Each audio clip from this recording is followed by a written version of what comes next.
হেই what's up guys, কি খবর? কেমন আছো? আমরা এখন স্টার্ট করে ফেলবো ট্রাইগোনোমেট্রি লেকচার 2। আজকে হচ্ছে গিয়ে কারেন্ট চলে গেছিল কিছুক্ষণ, বেশ কিছুক্ষণ ছিল না। যাই হোক,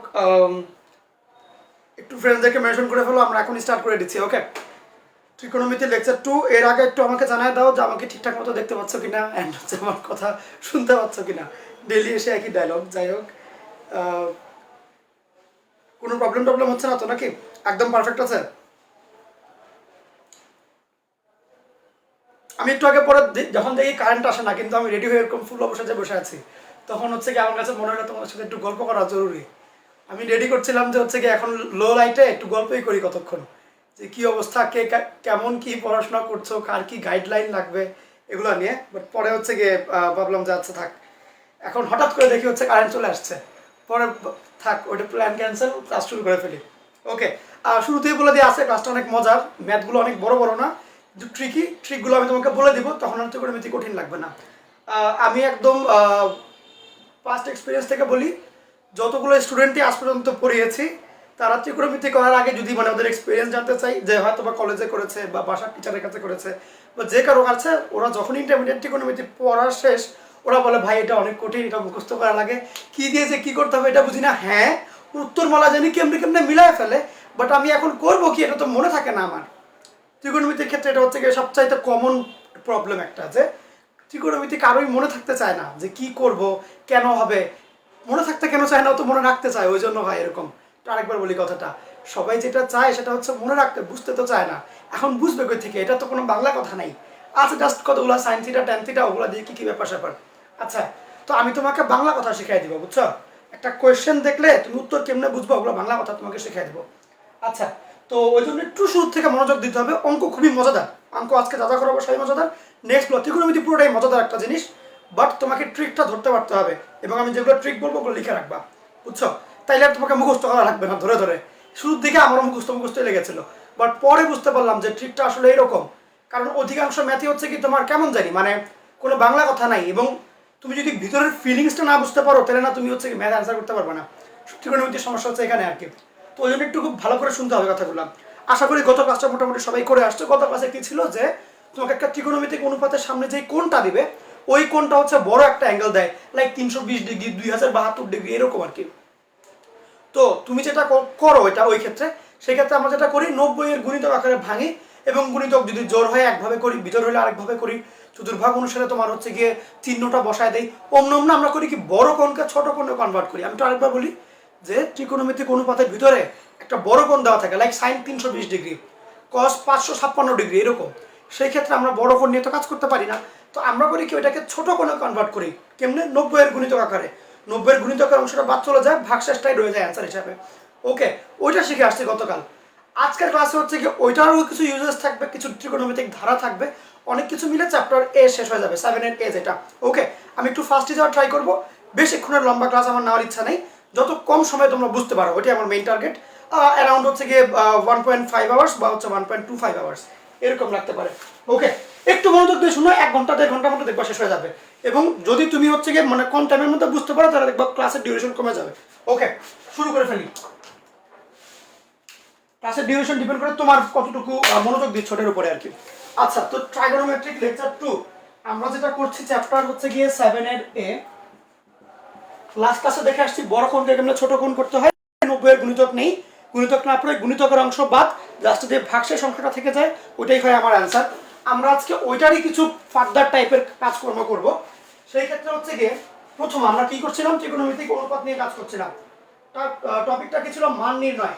মান নির্ণয় আমরা কেমনে করতাম, ছোট ছোট মানগুলো করতাম, লাইক সাইন 320, কস 1100 ডিগ্রি, কট -212 ডিগ্রি এরকম।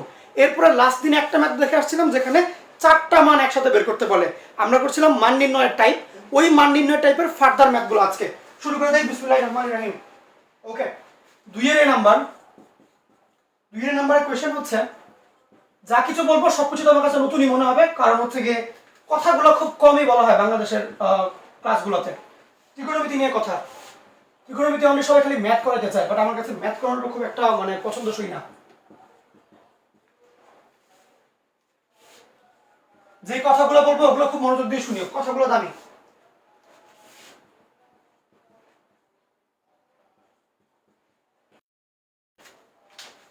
কেস এই ধরনের ম্যাথগুলো যেখানে তোমার হচ্ছে স্কয়ার দেওয়া থাকবে, আমরা করছি টাইপ কত নাম্বার খেয়াল নাই, মান নির্ণয়ের টাইপ আর কি। টাইপ কত নাম্বার, এটা মনে হয় 2 বা 3 নাম্বার হবে। তো মান নির্ণয়ের টাইপ, মান নির্ণয়ের টাইপে তুমি যদি দেখো স্কয়ার ফরম্যাটে দেওয়া, স্কয়ার ফরম্যাটে দেওয়া, নর্মালি তোমাকে হচ্ছে কি 4টা বা 5টা এরকমই দিবে, এর বেশি দেয় না।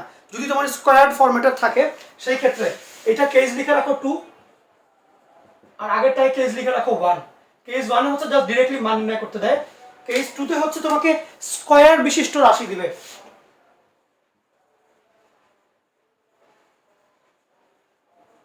স্কয়ার দিয়ে দিবে। শোনো, যখনই তোমাকে স্কয়ার দিয়ে দিবে একটা ব্যাপার খেয়াল রাখবা, যদি তোমাকে সাইন স্কয়ার দেয় তাহলে তুমি sine square cause square equal to 1 ওই ফরম্যাটের দিকে আগাবা। যদি তোমাকে হচ্ছে গিয়ে সেক স্কয়ার কট স্কয়ার এগুলো দেয় তাহলে তুমি হচ্ছে গিয়ে sec square minus ten square equal to 1 ওই ফরম্যাটের দিকে আগাবা। আরেকবার বলি, তোমাকে যদি এরকম রাশি বড় বড় করে ধারা বা এরকম কিছু যোগ করতে দেয়, তুমি দেখবা কি স্কয়ার আছে কিনা, স্কয়ারটাই নর্মালি দেয়। তো এবং যেই কোশ্চেনটা লিখলাম এটা অনেক বেশি ফেমাস একটা অঙ্ক। আচ্ছা, যখন নাকি স্কয়ার দিবে, যদি সাইন স্কয়ার কজ স্কয়ার এগুলো থাকে, ধরো এখানে যেমন সবাই সাইন স্কয়ার, তুমি ট্রাই করবা এখানে অর্ধেক সাইন অর্ধেক কজ, কেন? তাতে আমরা সাইন স্কয়ার কজ স্কয়ারের সূত্র অ্যাপ্লাই করতে পারবো, sine square plus cos square equal to 1 ওমনে। যদি তুমি দেখো এখানে সেক আছে কট আছে, তাহলে তুমি যেমনি হোক ওগুলোকে sec square minus ten square অথবা cosec square minus cot square এই ফরম্যাটে আনবা, কারণ ওগুলোর মানটাও 1 আসে। বুঝছো কথা? এটা হচ্ছে টেকনিক, এটা হচ্ছে প্রথম টেকনিক। কি বললাম যে, আচ্ছা এখন দেখো কি বললাম যে এই ক্ষেত্রে আমরা দুইটা ফর্মুলার কথা মাথায় রাখবো, স্টেপ লিখো। একটা হচ্ছে গিয়ে sine square theta plus cos square theta equal to 1, আর একটা হচ্ছে গিয়ে sec square theta minus ten square theta equal to 1। Similar ওয়েতে তুমি হচ্ছে কি কোসেক মাইনাস কট ওইটাও করতে পারো, মানে cosec square minus cot square একই জিনিস আসে। তো তুমি ট্রাই করবা হচ্ছে গিয়ে যখন নাকি দেখবা সাইন বা কস দেওয়া সবগুলোকে একই ফর্মেটে দেওয়া থাকবে, তুমি ট্রাই করবা অর্ধেক সাইন অর্ধেক কস আনার। যদি তোমার কাছে দেওয়া থাকে সেক টেন বা সেক কট বা কোসেক কট যা ইচ্ছা, তুমি অর্ধেক সেকে রাখবা অর্ধেক টেনে রাখবা, তাহলে দেখবা আলটিমেটলি অ্যান্সারগুলো 1 1 আসবে। আচ্ছা, এখন এই ম্যাথটা নিয়ে কাজ করি। এই ম্যাথ আমার কাছে সাইন টাইম দেওয়া আছে, আমি বুঝলাম প্রথম সূত্র অ্যাপ্লাই করতে হবে, ওই সাইন স্কয়ার কজ স্কয়ার এগুলো অ্যাপ্লাই করতে হবে। জিনিসটা তো বুঝলাম, কি বললাম কথাটা? তাহলে সাইন আনতে হবে কজ আনতে হবে।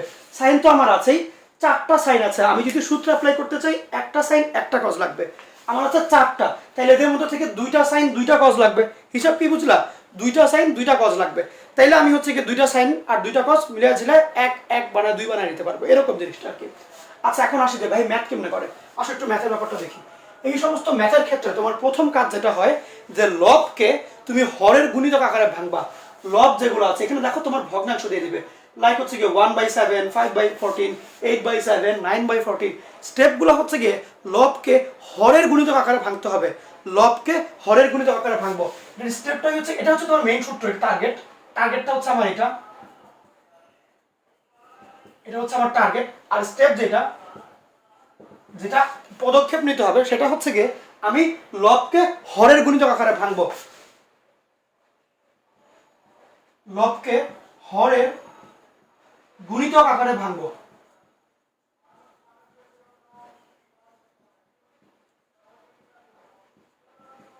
লবকে হরের গুণিতক আকারে ভাঙবো, এটা হচ্ছে আমার স্টেপ। ওকে,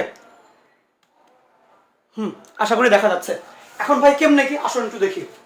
প্রথম কথা, এইটা কি আছে সাইন স্কয়ার, এটা লব কত আছেই 1, 1 কে ভাঙলে তো দশমিক টশমিক চলে আসবে, তাহলে 1 নিয়ে বেশি মাথা ঘামানো যাবে না, 1 থাকুক। এইটা ছোট মানুষ তো, ওকে নিয়ে বেশি খাটাবো না, বেশি কষ্ট দেবো না, বড়দেরকে দিয়ে কষ্ট দেয়। আচ্ছা দেখো 5π/14, এটা কি লবটা বড় না, তাহলে লবকে কি করবো হরের গুণিতক আকারে ভাঙবো, হরের গুণিতক আকারে ভাঙবো। তাহলে লব এই 5টাকে ভাঙতে হবে কিসের ভাবে, হরের গুণিতক আকারে। কত গুণিতক আমি জানি না, এটা এমনি একবার ভাঙবো আর কি। সিমিলার ওয়েতে এটা আছে সাইন স্কয়ার, 8 কে ভেঙে ফেলতে হবে, দুইটা এখানে লিখবো, কি লিখবো একটু পরে দেখি। এটা একটা ভাঙবো, তারপর হচ্ছে গিয়ে সাইন স্কয়ার, 9 কেও ভাঙতে হবে, এই 14, এই অবস্থায় যাবে। আচ্ছা গেল, হিসাব বুঝলাম। এখন ব্যাপার হচ্ছে ভাই হরের গুণিতক আকারে কেমনে ভাঙবো। হরের গুণিতক মানে কি, মানে হচ্ছে আমি 14কে 7কে এইসব 14কে বিভিন্ন সংখ্যা দিয়ে গুণ দিব, ওই সংখ্যাগুলো দিয়ে ভাঙবো। ভাই বুঝি নাই, আসো বুঝাই। ব্যাপার হচ্ছে কি কি গুণিতক করা যায়, তুমি ধরো নিতে পারো হচ্ছে গিয়ে এগুলোর ক্ষেত্রে যেগুলো তোমার মোস্ট কমন গুণিতক, হাফ, 1, 2, এই সমস্ত গুণিতক করে করে দেখতে পারো। হয় যেমন যেমন হচ্ছে মনে করো 14কে আমি হাফ 1 2 এগুলো দিয়ে গুণ দিব, তাহলে হাফ 1 2 দিয়ে গুণ দাও। 14কে আমি গুণ দিলাম হচ্ছে কি হাফ 1 2 এগুলো দিয়ে, হাফ দিয়ে গুণ দিলে হয় 7, 1 দিলে হয় 14, 2 দিয়ে হয় 28। এখন দেখবা যে এই যে গুণিতকগুলো আসলো, গুণিতক মানে গুণ করার পরে যে অ্যান্সার ওইটা হচ্ছে গুণিতক মানে গুণফল আর কি। তাইলে এই যে অ্যান্সারগুলো আসলো, এই অ্যান্সারগুলোর মধ্যে সবচেয়ে কাছে কোনটা হয়, এই 5-এর কাছে কোনটা হয়? অ্যান্সারগুলো গুণিতকগুলো কি কি আসছে? 7, 14, 28 এগুলো আসছে। 5-এর সবচেয়ে কাছাকাছি কোনটা? 7 নাকি 14 নাকি 28? বলো তো দেখি। 7 না? তাইলে তুমি যেটা করবা এইখানে আগে 7 লিখে নিবা। তাইলে এইখানে আগে আমি 7 লিখবো। কেন? সবচেয়ে নিকটতম গুণিতক আকারে ভাঙলাম, হরের নিকটতম গুণিতক আকারে ভাঙবো, বুঝছো? এখানে এই ওয়ার্ডটা ইউজ করো, নিকটতম। হরের নিকটতম গুণিতক আকারে ভাঙবো। হরের দাঁড়াও দাঁড়াও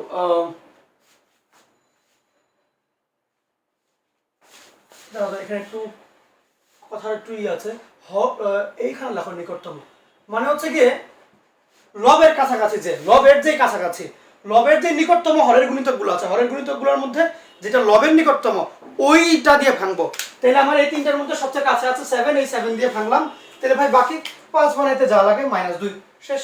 এই তো মনে করো এটার ক্ষেত্রে কি আছে 7, আমি কি করব 7 তো ওই তিনটা দিয়ে গুণটুন দিব, হাফ দিয়ে 1 দিয়ে 2 দিয়ে। 7 তো বিজোড় সংখ্যা, হাফ দিলে তো ভগ্নাংশ চলে আসবে, তাহলে হাফ দেওয়া যাবে না।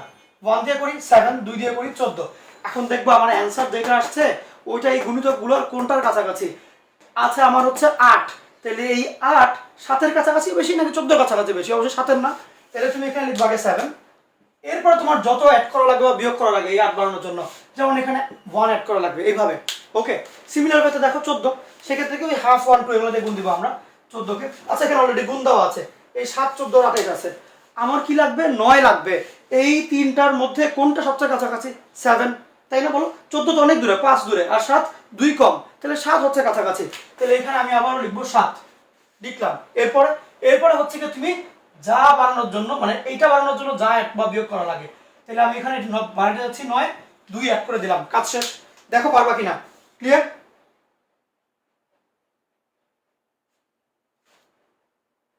ওকে, গেল। Okay fine. এখন দেখো ভাই এটা করে আমার লাভটা কি হচ্ছে? এটা করে আমার যে লাভটা হচ্ছে সেটা হচ্ছে যে sin স্কয়ার π/7 গেল একটা। sin স্কয়ার ক্যালকুলেশনটা দেখিও, এখন লেখার দরকার নেই। কলম রাখো, কলম রাখো, আমার দিকে তাকাও। 7/14 মানে কত? 1/2 হবে না? ওই 1/2 এর সাথে পাই গুণ মানে কত? π/2 হবে। দেখো বুঝছো কিনা? 7/14 মানে 1/2, ওই 1/2 এর সাথে পাই গুণ মানে π/4, π/2 গেল। 2/14 মানে হচ্ছে কি 2 আর 14 কাটাকাটি করে 1/7, ওই 1/7 এর সাথে পাই গুণ, তাহলে π/7। আর মাঝখানের মাইনাস এই যে লিখিও না, এখন লিখিও না, পরেরটা দেখো। sin স্কয়ার দিলাম, 7/7 মানে হচ্ছে কি 1, কাটাকাটি করে, ইনটু পাই মানে শুধু পাই, যোগ চিহ্ন এ দিলাম, 1/7 এর সাথে পাই গুণ মানে π/7 এই দিলাম, শেষ। সিমিলার ওয়েতে 7/14 মানে 1/7 নাকি 1/2, এই 1/2 এর সাথে পাই, তাহলে কি হবে? π/2 যোগ 2/14 মানে 1/7 ইনটু পাই মানে π/7, শেষ। হিসাব তো শেষ এখানে। এবার আসি ক্যালকুলেশনে। এখন লেখার দরকার নেই, আগে দেখো, শেষ করার পর আমি তোমাকে টাইম দিব না, তুমি লিখো তখন। sin স্কয়ার π/7, 90 এর কত সহগ এখানে 1 না, মানে কি বিজোড় না? তাহলে sin কি হয়ে যাবে? cos। ভাই যোগ বিয়োগ দেখলে না, যে খেয়াল রাখো, স্কয়ার থাকলে যোগ বিয়োগ নিয়ে মাথা খাওয়াবা না, চতুর্ভাগ অনুসারে চিহ্ন বসানোর দরকারই নাই। যেহেতু স্কয়ার আছে অলরেডি এটা প্লাস থাকবে, এগুলো নিয়ে টাইম নষ্ট করবা না। স্কুল লাইফে তুমি এটা মাইনাস টাইনাস দিতে পারো, বাট কলেজ লাইফে এইসব স্কয়ারের ভিতরে চিহ্ন নিয়ে মাথা খাওয়াবা না। গত ক্লাসে যে দেখেছিলাম চিহ্নটা স্কয়ারের ক্ষেত্রে ওটা দিয়ে সময় নষ্ট করবা না। আচ্ছা, তাহলে π/2 ক্ষেত্রে cos স্কয়ার π/7, এই মাইনাস কোনো ব্যাপার না। পাই পাই আছে না, তার মানে কি এটা তোমার ওই যে মানে বিজোড় গুণিতক না, জোড় গুণিতক। কিন্তু অমনি চিন্তা করো, ইনটু 2 মানে কি জোড় গুণিতক, π/2 এর জোড় গুণিতক। গত ক্লাসে শিখে আসছো 90 এর জোড় গুণিতক থাকলে চেঞ্জ করবো না, তাহলে sin থাকবে sin স্কয়ারের মতোই, আর লাস্টে π/7 গেল। sin স্কয়ার π/2 ইনটু 1 মানে কি বিজোড় গুণিতক, তাহলে sin কি হয়ে যাবে? cos। এই হলো আমার cos স্কয়ার π/7, শেষ। তাহলে দেখো আমার না আলটিমেটলি না চেঞ্জ অটোমেটিক হয়ে যায়, sin cos চলেই আসে। যদি নাও আসে আমি ওইভাবে টার্গেট করে করে কাজটা করবো আর কি। তাহলে দেখি sine pi by 7 cos pi by 7, sine pi by 7 cos pi by 7, বা তুমি এমন এটা এটা মিলে 1, এটা এটা মিলে 1, এই দুইটা মিলে 1 যোগ এই দুইটা মিলে 1 ইকুয়াল টু 2 হচ্ছে অ্যান্সার। দেখো পারবা কিনা, অনেক ইম্পর্টেন্ট কোশ্চেন একটা। পারা যাবে? জলদি বলো।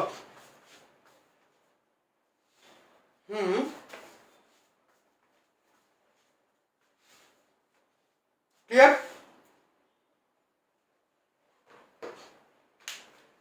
ওকে ওকে ওকে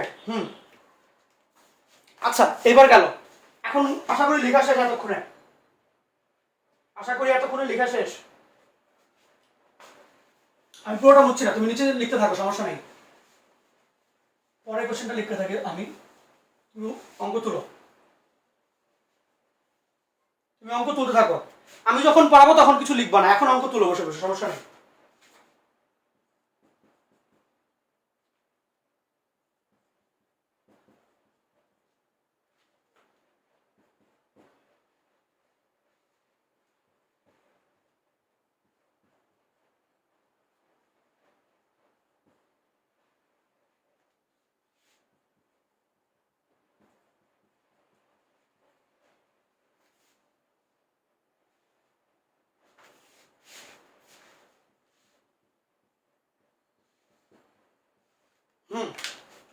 আগেরটা তোলা শেষ, দেখো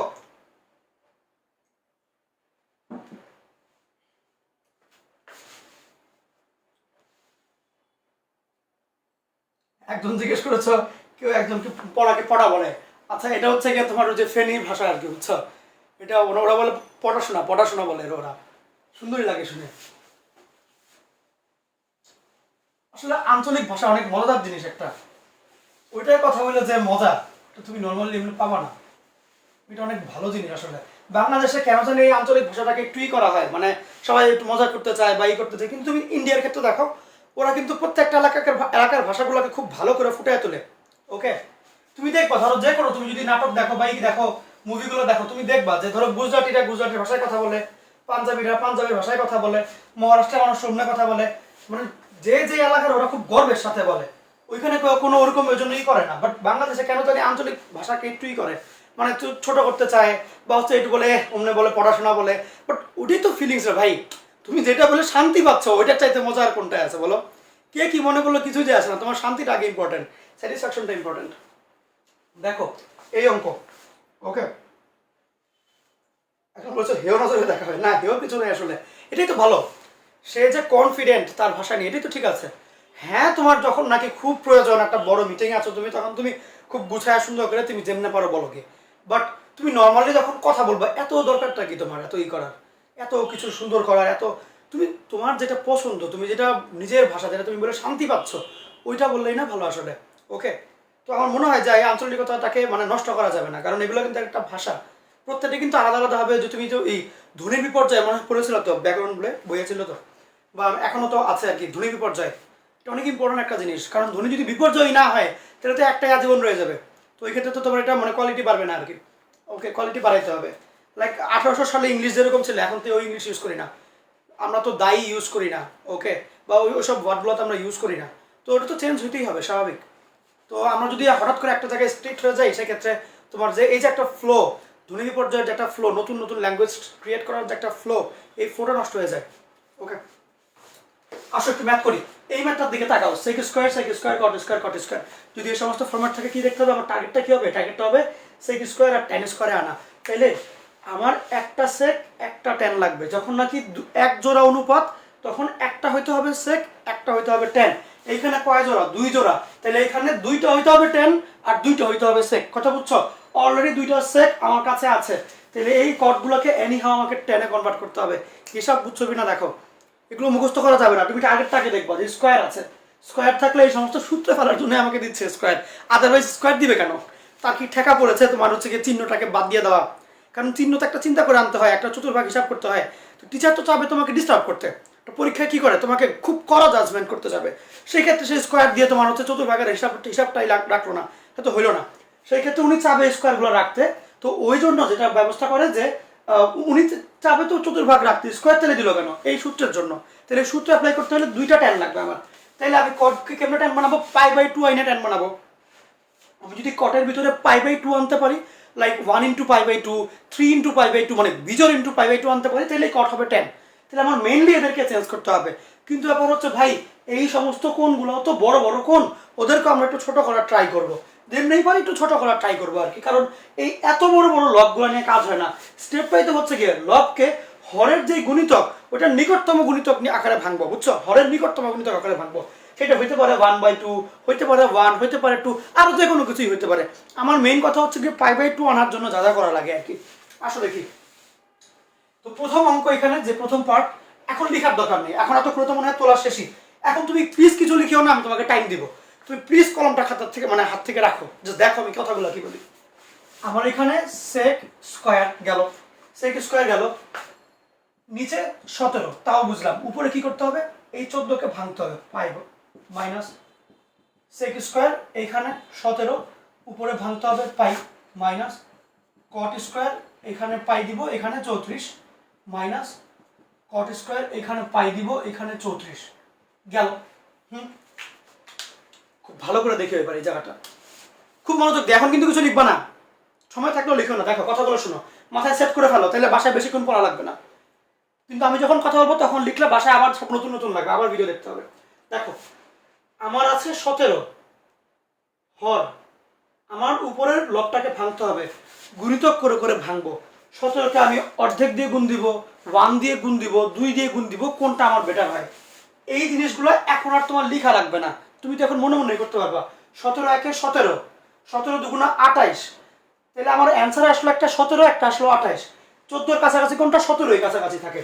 তাইলে 17 আর কাছাকাছি 14, তাহলে কত হইলে 14 হবে? -3 হইলে। এইটুকু বুঝছো কিনা আমাকে জানো, জলদি বলো। এইটুকু বুঝছো? একদম ক্লিয়ার? এখন আসো, 17 আছে, 39 কি করবো? ওই যে মনে মনে গুনবো। এখন যেহেতু 17 হচ্ছে বিজোড় সংখ্যা, ওকে হাফ দিয়ে গুণ দিতে দশমিক আসবে, তাহলে ওই হাফের হিসাব বাদ, 1, 2 এগুলো দিয়ে গুণ দিয়ে দেখি। 17 একে 17, 17 দুগুণা 34, তাহলে এই 17 আর 34-এর মধ্যে আমার এখানে আছে 39, 34-এর কাছাকাছি। তাহলে 17 দুগুণা 34 এমনি লিখলাম যাতে করে বুঝতে সহজ হয়, পরে তোমার 17 17 কাটতেও মনে মনে সহজ হবে। আর 34-এর সাথে 5 অ্যাড করলে হয় 49, 39 গেল। এটা কি বুঝছো? 17 দুগুণা 34 যোগ 5 কেমনে হিসাব করলাম। এবার এই দুইটার ক্ষেত্রে আসি। এই দুইটার ক্ষেত্রে আমার টার্গেটটা কি বলো? টার্গেট কি এগুলো করা? টার্গেট তো মেইনলি আমার 10 বানাইতে হবে। কেন 10 বানাইতে হবে? sec square minus tan square equal to 1, ওই ফর্মেট আনার জন্য। এখন যদি 10 বানাইতে হয় তাহলে আমার কি লাগবে? π/2 এর 1 গুণিতক, বা π/2 এর 3 গুণিতক, বা π/2 এর 5 গুণিতক, এরকম দিবে। মানে বিজোড় গুণিতক আনা লাগবে π/2 এর। তাহলে যদি π/2 করা লাগে, তাহলে উপরে কি হইতে হবে? 34-এর অর্ধেক হইতে হবে, তাহলে তো কাটাকাটি করে π/2 হবে। যেমন যেমন যদি এরকম থাকে 34 আর উপরে থাকলো 17 পাই, তাহলে কিন্তু এই দুইটা কাটাকাটি করে এখানে 2 হবে, আলটিমেটলি আসবে π/2। তাহলে আমার এই ফরম্যাট আনা লাগবে যে নিচে 34 উপরে 17 পাই, তাহলে আমার π/2 হবে। বুঝছো? তাহলে আমার মাস্ট এখানে একটা 17 পাই আনতে হবে। তাহলে আমি দিলাম আগে আমার 17, লিখেও না কিন্তু কথাগুলো বুঝো যেগুলো বলি, এখন লেখার দরকার নেই। তুমি দিলা 17। আচ্ছা, এখন কথা হচ্ছে 17-র কত দিয়ে গুণ দিব? আমি গুণ দিতে পারবো 135 দিয়ে। কেন? কারণ বিজোড় গুণিতক করলেই তো তোমার cos 10 হবে। বুঝছো? তাহলে এখানে 1 বা 3 বা 5 যে কোনো একটা দিবা। যদি 1 দেই, 17 একে 17 আসো, অনেক দূরে হয়ে যায় 41, অনেক দূরে। 17 থেকে 41 অনেক দূরে। যদি আমি এখানে 2 তো দিতে পারবো না, কারণ বিজোড় গুণিতক লাগবে। যদি 3 দিই, 3 17 51, মোটামুটি কাছাকাছি, 10 কম এখানে, তাহলে আমি 3 17 দিব। আর এখানে 51 আছে, 3 17 51, 10 কমাইলে হবে 41, মাইনাস দিলাম 10। এই লাইনটা বুঝছো কিনা? এই অংশটা এটা আঁকলে আমাদেরকে জানাও। এটা জানাইলে আমি সামনে আগাইতে পারবো। হিসাব বুঝলা? এগুলো অনেকেই করে মুখস্থ করতে চায়, এগুলো অনেকে মুখস্থ, এগুলো মুখস্থ না, মুখস্থ করবে না। তোমার টার্গেটটা কি এটা আগে দেখবা। আমার এটা সবগুলো ম্যাথেই তোমার টার্গেট দেখতে হবে যে কি করবো আমি। চাচ্ছি কি? স্কোয়ার আছে মানেই sec square minus tan square বা sin plus cot cos। sec আছে, tan আছে, তার tan বানাইতে হবে। tan বানানোর জন্য π/2 এর বিজোড় গুণিতক লাগবে। π/2 করতে হলে 34-এর উপর লাগে 17, তাহলে আমি 17 আগে লিখলাম। এবার আমি বিজোড় গুণিতক দিব, তাহলে 135 দিয়ে গুণ দিব, যেটা কাছে হয় এটা কাছে হইলো দিলাম। সিমিলার ওয়েতে আছে cot 34, উপরে কি লাগবে? 17, আগে 17 চুপচাপ লিখি আগে, এই লিখলাম 17। এখন কি করবো? 135 দিয়ে গুণ দিব, আমার লাগে হচ্ছে 23। 17 একে 17, 17-র সাথে 23-এর ডিফারেন্স হচ্ছে গিয়ে 6। আচ্ছা, তারপরে হচ্ছে কি তোমার আরেকটা যেটা, সেটা হচ্ছে তোমার 3 দিয়ে 3 17 51, 51 থেকে 23-এর ডিফারেন্স অনেক হিউজ, লাইক প্রায় 26 বা এরকম 27 এরকম, মানে অনেক বড়, তোমার অনেক অনেক বড়।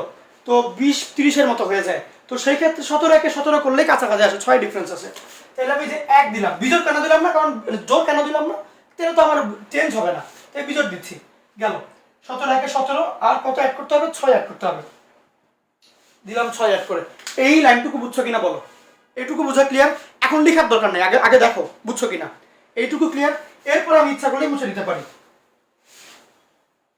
এখন আমি মুছে দিতে পারি ইজিলি। কি লিখবো এখন? খুবই ইজি, সেক স্কোয়ার 17/17 মানে হচ্ছে কি 1 ইন্টু পাই, তাহলে পাই লিখিও না এখন, দেখো দেখো কথাগুলো দেখো। 3π/7 কি হলো, 3 ইন্টু পাই/17। আচ্ছা, এটা একটা মাইনাস সেক স্কোয়ার 2 ইন্টু 17/17, তাহলে 17 তো কাটা, 2 পাই যোগ 5π/17 মাইনাস কট স্কোয়ার 17 আর 34 কাটাকাটি করলে 1/2 আসে, উপরে থাকে 3, তাহলে 3। আর এখানে দেখো 17/2, আমার মেইন টার্গেটটা কি ছিল, 1/2 ইন্টু পাই/2 রাখা, এটা হচ্ছে গুণিতক, তাহলে আমার হচ্ছে কি পাই/2 তো আসবেই, আর এখানে গুণিতক হচ্ছে 3, 3π/2 মাইনাস 10/34 করলে উপরে হয় 5, নিচে হয় 17, 5π/17, উপরে 5 নিচে 17, যে 5/17, আর এই যে পাই গুণ দিয়ে দিলাম। লিখিও না, দেখো এই লাইনগুলো দেখো, তুমি লিখার জন্য অফুরন্ত সময় পাবা। 1 দেখো 17 আর 34 ভাগ করলে হয় 1/2 ইন্টু পাই মানে পাই/2, তাহলে আমার পাই/2 দিলাম, এই হলো পাই/2, আর এই যে 1 এইখানে লাস্টে 6/34 কাটাকাটি করলে, যেহেতু তোমার জোর, তাহলে কাটাকাটি 2 দিয়ে কাটাকাটি করলে উপরে থাকে 3, নিচে থাকে 17, তাহলে 3π/17 যোগ 3π/17। এইবার তুমি মোটামুটি একটা যা অবস্থানে চলে আসছি। পাই থাকলে আমরা চেঞ্জ করি না, তাহলে সেক স্কোয়ার, আর এখানে 3π/17, 2π থাকলেও আমরা চেঞ্জ করি না, এখানে বিজোড় গুণিতক লাগবে আমার। ওকে, সেক স্কোয়ার 5π/17, 3π/2 আছে, তাহলে আমরা চেঞ্জ করবো, হয়ে যাবে 10। চিহ্ন নিয়ে কেন দেখবো না, কারণ স্কোয়ার আছে তো স্কোয়ার এমনি কাটাকাটি হয়ে যায়। আর মাঝখানে কি মাইনাস নাকি প্লাস এগুলো আমরা কাটবো না, কারণ এখানে জিনিসটা সেমই থাকে। বললাম এটা ভাগশেষটা হবে, চিহ্ন এখানে না, ম্যাটার না। মাইনাস, যেহেতু আমার বিজোড় গুণিতক, তাহলে হবে 10, 3π/17। বুঝছো? এইবার দেখো খুব ঠান্ডা মাথায়, যে সেক স্কোয়ার 3π/17 আর tan স্কোয়ার 3π/17 একসাথে, মাইনাস tan স্কোয়ার 3π/17, এটা একটা। আবার এই minus sec square minus tan square, এই দাঁড়াও এখানে কি আমার মাইনাস, কোয়েশ্চেনে কি তোমার সবগুলোই মাইনাস ছিল? আমার তো মনে হয় না, একটু কোয়েশ্চেনটা দেখতে থাকতে হবে। বই কোথায়, বই কোথায়, কারণ আমার তো ই করতে হবে, বুঝো না, দুইটা তো চিহ্ন ভিন্ন হইতে হবে, দেখো প্লাস মাইনাস এরকম ভিন্ন হইতে হবে চিহ্ন। আমি একটু কোয়েশ্চেনটা দেখে নিই, 2 এর সি নাম্বার না,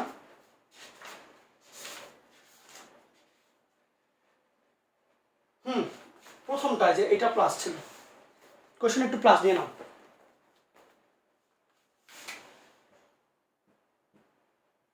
ওকে, গেল। তারপরে হচ্ছে গিয়ে যে এবার মাইনাস কমন নেই, সেক স্কোয়ার π/17, 5π/17, আর হচ্ছে গিয়ে বিয়োগ tan স্কোয়ার, কেন মাইনাস মাইনাসে প্লাস, tan স্কোয়ার 5π/17, এইটুকু। মাঝখানে খালি প্লাস সি লিখতে ইচ্ছা করে হঠাৎ করে, শেষ মুহূর্তে আসলে একটা প্লাস সি, যে অভ্যাস হয়ে গেছে যোগজীকরণ করাইতে করাইতে। এইটা মিলে হচ্ছে 1 বিয়োগ এইটা মিলে হচ্ছে 1 = 0। বুঝছো? কথা ক্লিয়ার? শুধু না বলো, ম্যাথগুলো কিন্তু ইজি, মানে ভিতরে ট্রিক। এবার শেষ করো, এবার লিখে শেষ করো, আমি 1 মিনিট টাইম দেবো, জলদি জলদি লিখে শেষ করো, জলদি লিখে শেষ করো। এখানে আর কিছু নাই, তোমার হচ্ছে কি কেস 2 এর মধ্যে মান নির্ণয় আর কিছু নাই। আমরা চলে যাবো টাইপ 3, এটা ছিল টাইপ 2। টাইপ 2 ছিল মান নির্ণয়, মান নির্ণয়ের মধ্যে কেস 2 হচ্ছে স্কয়ার বিশিষ্ট, আর কেস 1 হচ্ছে কি নরমাল যেগুলো আর কি, তোমার বেসিক বেসিক অঙ্কগুলো আর কি, বুঝছো?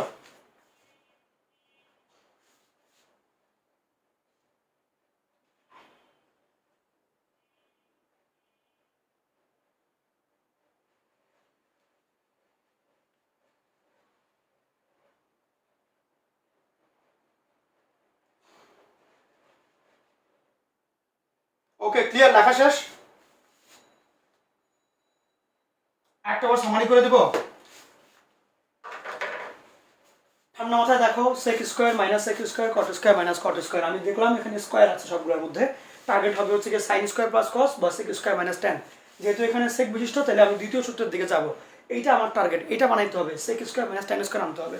তাহলে আমার কাছে সেক স্কোয়ার অলরেডি আছে, বাকি যেগুলো নাই সেগুলো হচ্ছে টেন স্কোয়ার। তাহলে আছে কট, তাহলে কি করবো, কো ফাংশনে নেবো, মানে কটকে বানাবো টেন, কটকে আমি কি বানাবো, টেন বানাবো। আচ্ছা এবার আসি, তাহলে এখন আমার মেইন টার্গেটটা কি, যে এই কটগুলোকে টেন বানানো। তার আগে এই যে তোমার ভিতরের বড় বড় কোনগুলো আছে ওগুলোকে ভেঙে আবার ছোট করতে হবে, বুঝলাম। এখন ভেঙে কেমন ছোট করতে হয়, আমি করবো কি, লবকে মানে উপরের পার্টগুলোকে হরের যেই গুণিতকগুলো আছে সেগুলোর নিকটতম গুণিতকে ভাঙবো। তাহলে আমার হরের গুণিতক মানে 17 গুণিতক কি হয়, 17 একে 17, 17 2 34 এরকম। তাহলে ওই যে গুণিতকগুলা, ওই গুণিতক দিয়ে লবকে ভাঙতে হবে। আচ্ছা 14, তাহলে 17 একে 17 সাথে 14 সম্পর্ক আছে, মানে কাছাকাছি হয়। তাহলে এই যে 17 একে 17 লিখলাম, -3 করলে 14 আসে, বুঝলাম। আচ্ছা 17 আছে, 17 একে 17 এটার কাছাকাছি না, 17 2 34 এটার কাছাকাছি, তাহলে 17 2 34 দিলাম, যোগ কত করলে এটা 39 হবে, 5 দিলাম। এখন আমার কট, আমি তো আমার টার্গেটটা তো হচ্ছে 10 বানানো, খালি তো ছোট করা না, টার্গেট তো 10 বানানো। তাহলে কটকে কি করলে 10 হবে, যদি আমি π/2 এর বিজোড় গুণিতক আনতে পারি। নিচে আছে 34, নিচে আছে আমার 34, তাহলে উপরে যদি আমার π/2 মানে সব মিলে যদি π/2 করা লাগে, উপরে করতে হবে অর্ধেক, তাহলে উপরে আমার 17 লাগবে, এটা মাস্ট। তাহলে তো 17 34 কাটাকাটি করে 1/2 × π মানে π/2 হবে। আচ্ছা কিন্তু এই π/2 এখন 17 দিলাম, π/2 হবে বুঝছি, কিন্তু লাগবে কি বিজোড় গুণিতক। তাহলে আমি এখন 17কে 1 3 5 এগুলো দিয়ে গুণ দিব, 1 3 5 7 দিয়ে। সেই ক্ষেত্রে আমি 17কে এখানে 1 দিয়ে গুণ দিয়ে দেখলাম, 17 একে 17, 41 থেকে অনেক দূরে।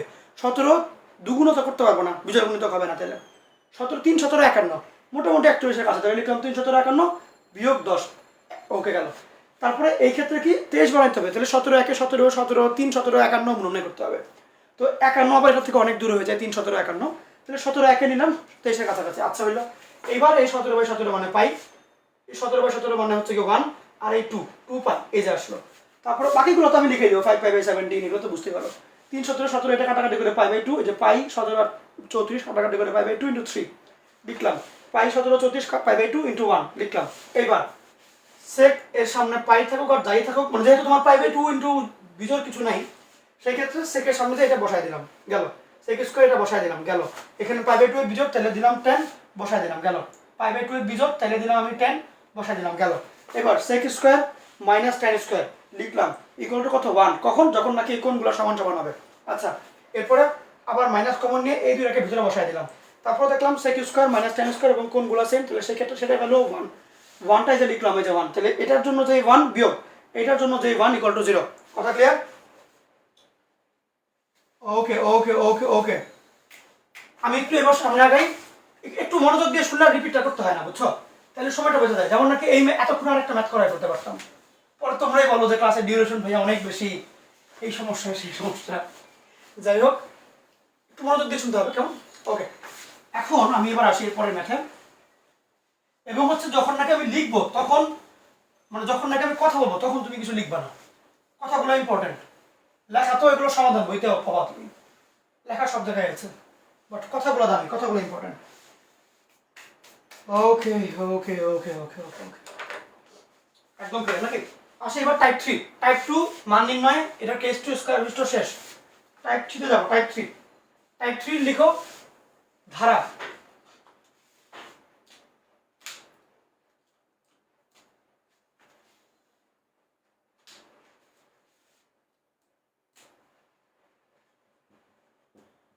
ত্রিকোণমিতিক ধারা।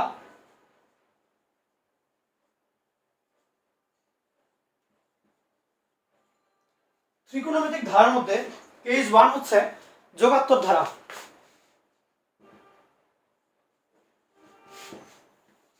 যোগাত্মক ধারা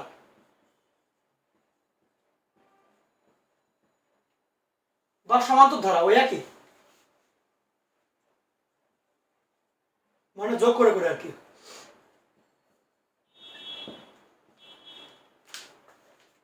সাব কেস 1 n ছাড়া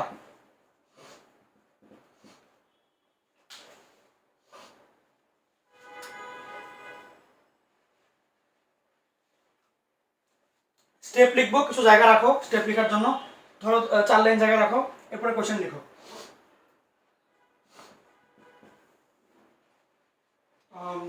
15 45 75 করে করে রাখাবে, তাই তো? tan স্কয়ার, স্কয়ার আছে নাই,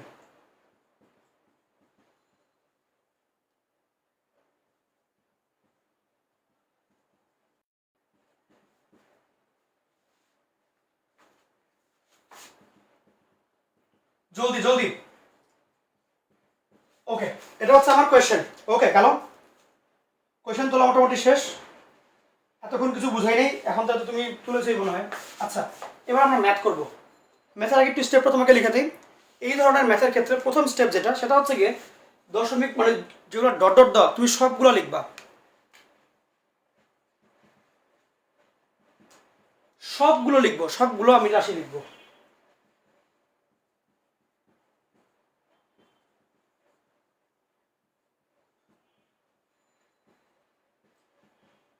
স্টেপ 2 যেটা, 45 ডিগ্রি এর বড় কোণকে, সাইডে দেখা যায় এটা লিখেছে কোণকে 90 এর গুণিতকে ভাঙবো।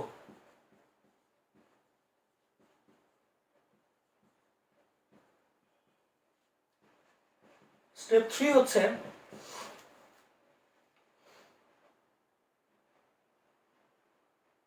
ভাঙার পরে তো আর কিছু করবাই না, মান বসায় যোগ করে দেবে, মান বসিয়ে যোগ, শেষ। ওকে, কথা ক্লিয়ার? ওকে, আসো দেখি ম্যাথটা করে ফেলি। ইজি জিনিস, কঠিন না কিছু। সবার আগে কি সবগুলো লিখবা, যতগুলো দশমিক দাও ওগুলো লিখবা। এখন এর আগে দেখবা তুমি কত কত করে বাড়ছে। 15 থেকে 30 বাড়লে হয় 45, আরো 30 বাড়লে 75, তার মানে 30 করে করে বাড়াইতে হবে। সবগুলো একটু লিখবা, কষ্ট হবে এখানে, তুমি লিখবা। 15, আমি যে এরকম লিখতে পারছি কষ্ট হচ্ছে, আমার তো পরীক্ষাও না, তারপর লিখছি। 10 75, 10 আরো 30 বাড়াইলে হবে 105, আরো 30 বাড়াইলে 135, আরো 30 বাড়াইলে 165 হইল। এবার কাজ কি, 45-এর চেয়ে বড় যেগুলো কোণ ওগুলোকে 90 এর গুণিতকে ভাঙবো। তাইলে এটা কি 45-এর বড় না, এটা রেখে দিব। এটা 45-এর বড় না, এটা রেখে দিব। যদিও মান 1, এটা 10 45 মানে তো 1 জানো।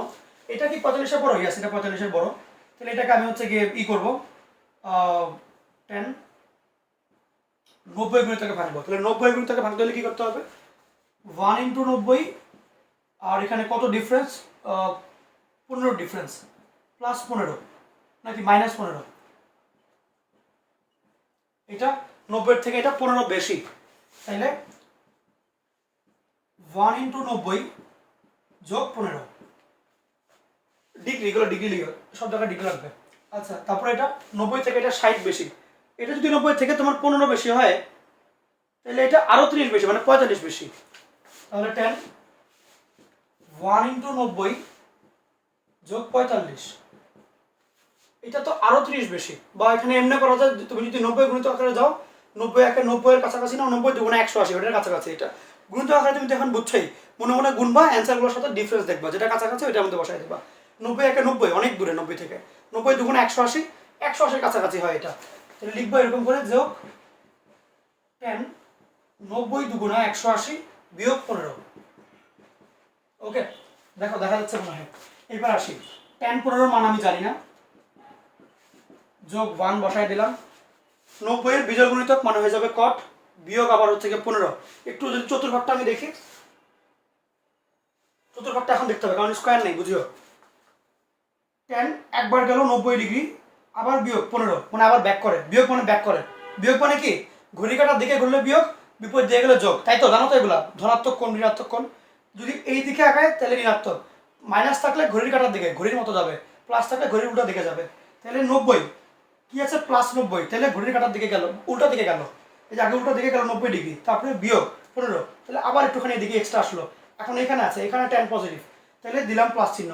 আর এটা যেহেতু 90 এর বিজোড় গুণিতক, এখন লিখিও না ভাই, লিখার দরকার নেই, সময় পাবা সময় পাবা। তাহলে এখানে হবে কট 15 ডিগ্রি হইল। আচ্ছা, এবার দেখো 90 এর বিজোড় গুণিতক যোগ 15, তাহলে এই ক্ষেত্রে যদি আমি চতুর্ভাগটা আঁকি, 90 একবার গেল যোগ 15 মানে সেকেন্ড কোয়াড্রেন্টে 10 negative. All student take care, যে এইখানে আর এইখানে হচ্ছে 10 পজিটিভ, তাই তো? এখানে 10 নেগেটিভ, তাহলে নিলাম মাইনাস। তারপরে 90 এর গুণিতক বিজোড়, তাহলে এখানে হবে কট, আর এই কোণটা 15 গেল। এরপরে আসি এটার ক্ষেত্রে, 90 এর এটা, তাহলে আগে লিখি 90 প্লাস 45, 90 প্লাস 45, এখানে এই জায়গাতে 10 হচ্ছে গিয়ে নেগেটিভ, তাহলে দিলাম মাইনাস 10 এর, আর এখানে 90 এর বিজোড়, তাহলে হবে কট, এই 45 এই দিলাম। তারপরে আসি 90 গেছে দুইবার, তাহলে একবার দুইবার পুরোটা গেল, বিয়োগ 15 মানে ব্যাক করে, তাহলে এইদিকে যাওয়ার পরে ব্যাক করলে কি উল্টো দিকে আসবে এইখানে, তাই তো? এবং এইখানে আবার tan নেগেটিভ, তাহলে দিলাম -2 × 90। তো তাহলে দেখো যেহেতু এখানে জোর গুণিতক, তাহলে কিন্তু tan চেঞ্জ হবে না, সেই ক্ষেত্রে tan tan এর মতো থাকবে, এই 15 ডিগ্রি শেষ। হিসাব বুঝছো নাকি? দেখো অঙ্ক সোজা না, এটা আমি জানি, অঙ্ক সোজা না, এটা আমি জানি। সোজা না মানে কি কঠিনও না, এটা আসলে কিছু প্রসেসটা আর কি, কতগুলো প্রসেস আছে এখানে, আর কিছুই না। ওকে, ক্লিয়ার? কথা কি ক্লিয়ার? ফুল ক্লিয়ার?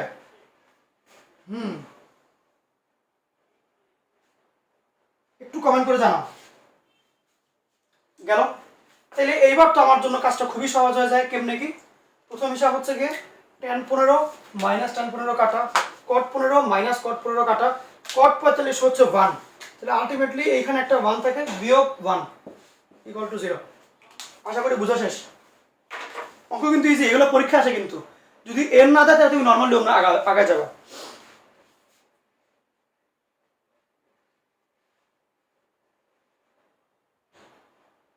করা যাবে ইনশাল্লাহ? ক্লিয়ার একদম? কথা তো বলো। আচ্ছা, কেউ কেউ বলেছে ওকে, অনেকে, হ্যাঁ থ্যাংক ইউ থ্যাংক ইউ।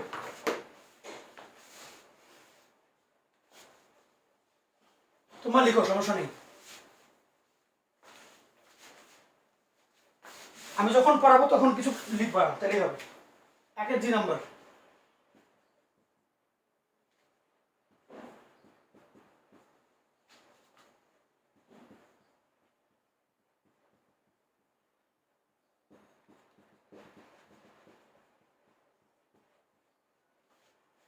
মুছে দিলাম, আশা করি এতক্ষণ লেখা শেষ এগুলো।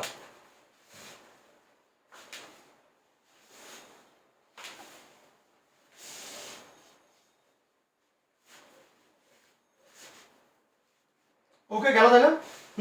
ফাইন। আসো এটার ব্যাপারে দেখবো একটু কি করতে হবে। ফার্স্ট অফ অল কি সবগুলো রাশি লিখবো, তাহলে ডট ডট দেওয়া যাবে না, সবগুলো লিখতে হবে। পরীক্ষায় যদি কোথাও দেখেছি কারো cos square 25 degree, cos square 35 degree যোগ, দেখো কেমনে কেমনে হচ্ছে, 10 করে করে বাড়ে বারবার, তাহলে এটা কি হবে? cos square 45 degree, cos square 55 degree, cos square 65 degree, cos square 75 degree. হইলো 10 করে করে বাড়াইলাম। এখন কাজ কি, 45-এর চাইতে যেগুলো বড় আছে ওদেরকে আমি 90 গুণিতক করে ভাঙবো। 45 পর্যন্ত আছে এই কয়টা, তাহলে এই কয়টাকে ভাঙবো না, বাকিগুলোকে ভাঙবো আমরা ধরে ধরে, বাকিগুলোকে 1 2 3টা আছে এরকম। তাইলে এগুলো যেহেতু হুবহু সেমই রাখবো, এটা আপাতত থাকুক। এইটা নিয়ে কারণ লিখতে বারবারই লাগে, এই 3টা নিয়ে মেইনলি ফোকাস করি, এই 3টার দিকে। ওকে, তাহলে আসি। এটা ধরো তুমি লিখলা 15 25 35, ওগুলো তুমি লিখলা যোগ, কষ্ট যেগুলো বুঝতে পারছো। এবার আসি 55 নিয়ে কি করতে হবে, 90 গুণিতক আকারে। তাহলে cos স্কয়ার 55 কে লিখবো এমনি, 90 কত করলে 55 হবে, 45 বিয়োগ করলে নাকি 35 বিয়োগ করলে 55 হবে, তাহলে 90 - 35 ডিগ্রি, এটা করলে 55 হয়। তেমনি হবে cos স্কয়ার, এটা কত হবে তোমার 90 মাইনাস কত ডিফারেন্স এখানে, 60 70 80 90, তো 25 ডিগ্রি, ডিগ্রি চিহ্নটা দেওয়া লাগবে মাস্ট, নাহলে 0। এইটা cos 90 থেকে হচ্ছে তোমার 15 ডিগ্রি কম, 90 মাইনাস 15 ডিগ্রি গেল। এবার আমি সবগুলো লিখি একটা একটা করে। তাহলে আমার এই 3টা যদি লিখি, cos square 15 degree, cos square 25 degree, cos square 35 degree হইল। এইখানে 90 এর বিজোড় গুণিতক, তার মানে কি হবে, এটা হয়ে যাবে সাইন, cos চেঞ্জ হয় সাইন, আর যেহেতু স্কয়ার আছে তাহলে চিহ্ন দেখবো না, তাহলে যোগ সাইন স্কয়ার 35 যোগ সাইন স্কয়ার 25 যোগ 90, সব যেহেতু 90 তাহলে সাইন স্কয়ার 15। আসি এবার 15 15 1, এই যে cos স্কয়ার সাইন স্কয়ার 1, এই দুইটা 1, এই দুইটা 1, 3টা 1 মিলে কত হবে অ্যান্সার, 1 যোগ 1 যোগ 1 = 3 অ্যান্সার। পারবা? দেখো মানে তুমি একসাথে লিখো, তুমি আবার এরকম দাগ টাক দিয়ে লিখো না। পাওয়া যাবে? ক্লিয়ার?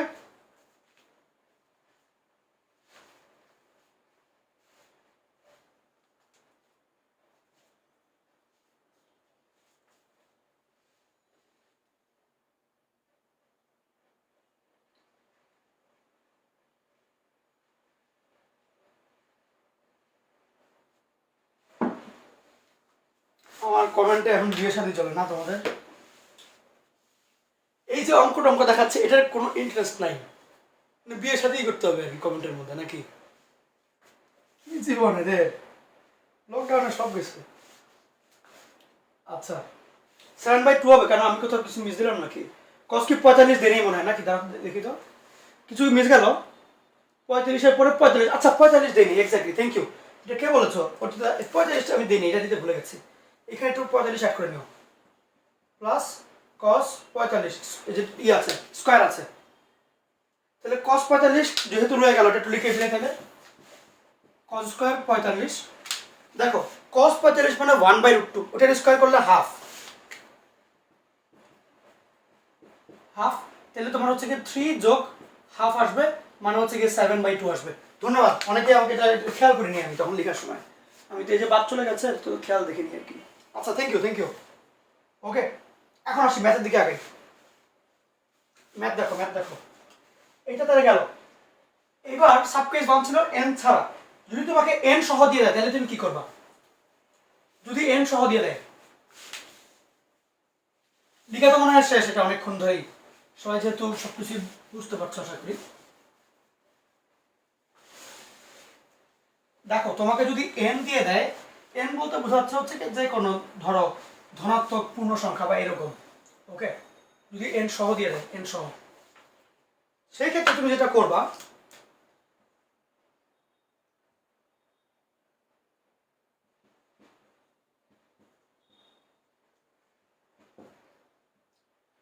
n যদি দেওয়া থাকে সেই ক্ষেত্রে তুমি n এর দুই ধরনের মান ইউজ করবা, একটা হচ্ছে জোড়, একটা হচ্ছে বিজোড়। কি বললাম? যদি n দেওয়া থাকে সেক্ষেত্রে আমরা n এর জোড় মান এবং বিজোড় মানটাকে কনসিডার করব।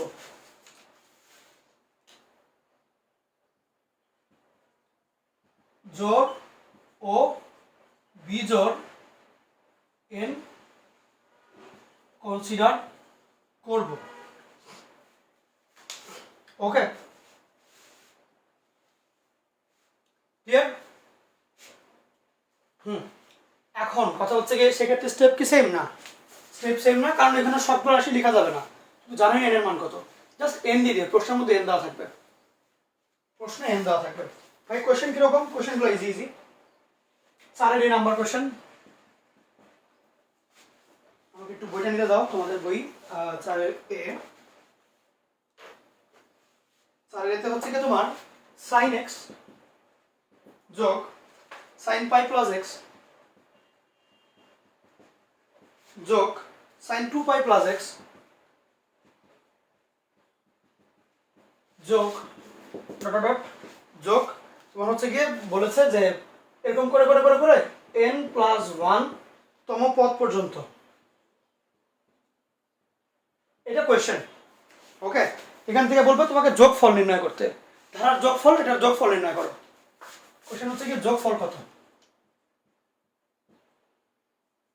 বা এরকম ইকুয়াল টু হোয়াট, এটা মনে করো কোয়েশ্চেন। এখন আসি, ফার্স্ট অফ অল আমার কি করতে হবে যে আমি n জোড় বিজোড় ধরবো, এর আগে একটুখানি লিখে নিব। যদি বলি যে n+1 তম পদ পর্যন্ত ধারার যোগফল হবে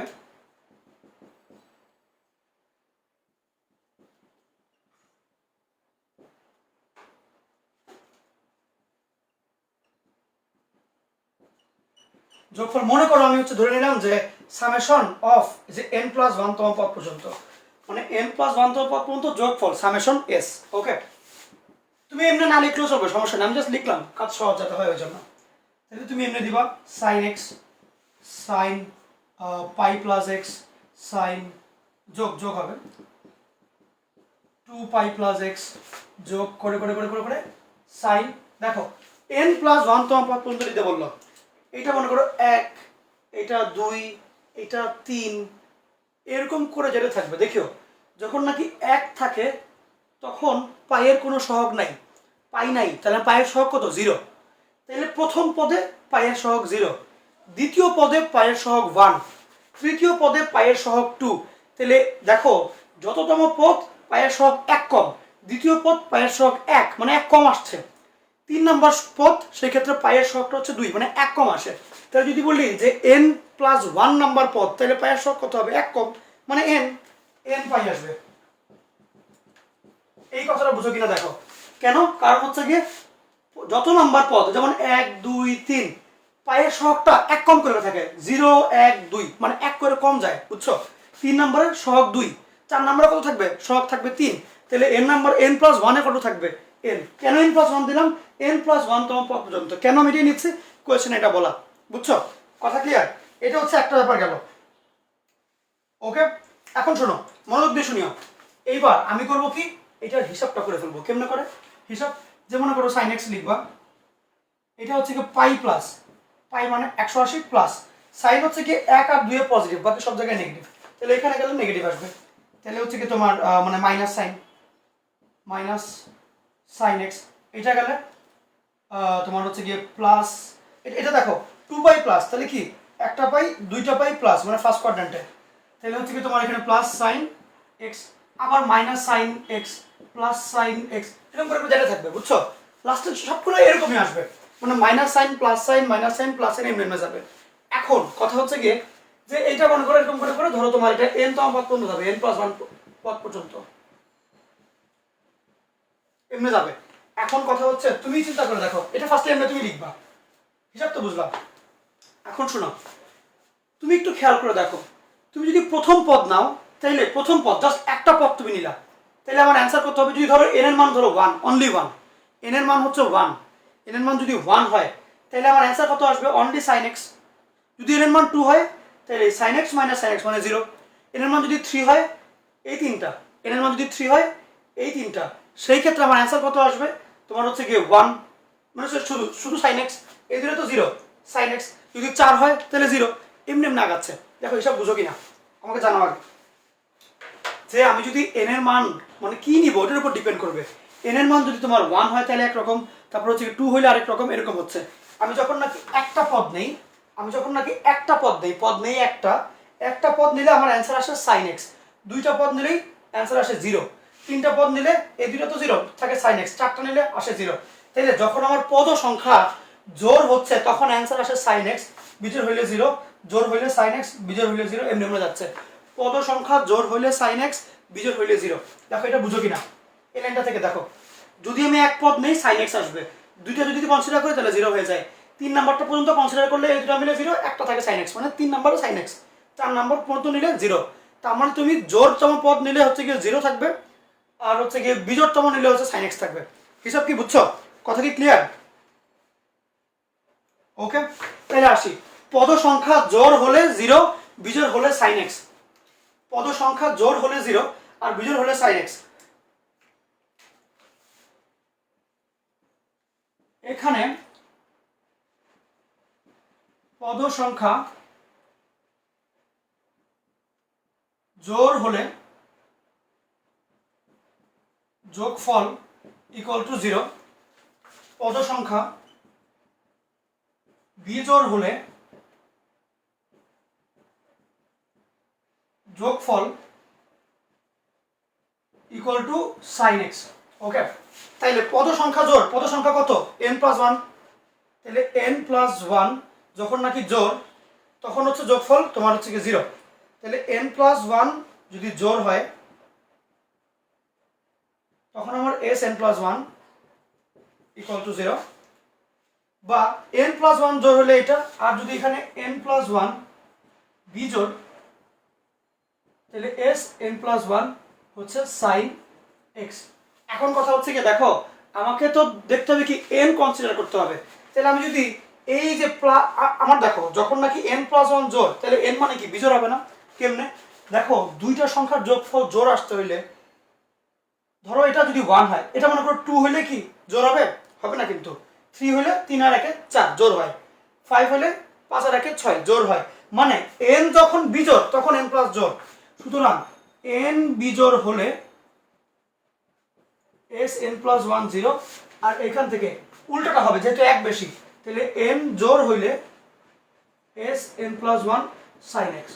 এটা হচ্ছে অ্যান্সার, যে এন বিজোড় হইলে যোগফল জিরো, এন জোর হইলে যোগফল সাইন এক্স। দেখো বুঝছো কিনা?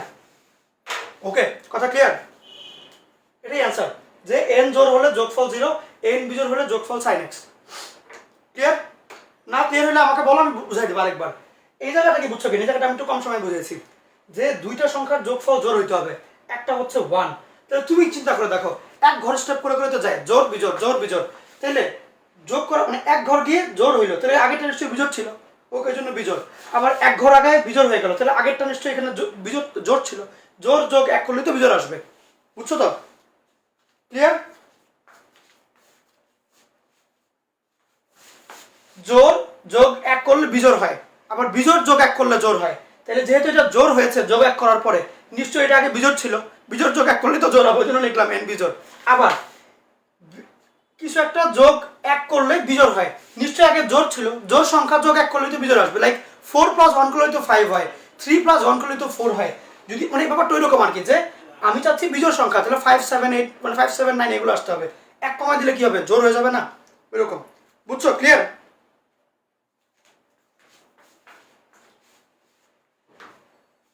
এই বুঝবো নাকি আমাকে একটু জানাবো, না বুঝলে সমস্যা নেই, না বুঝলাম বুঝাবো। একটা বার বলো যে বুঝি নাই, আরেকবার বলি আমি, লজ্জার কিছু নেই। পদ সংখ্যা কেন, পদ সংখ্যা কি n+1 নাকি n? আমাকে তো প্রশ্ন দাও n+1, আমার তো কিছু করার নেই। ওকে,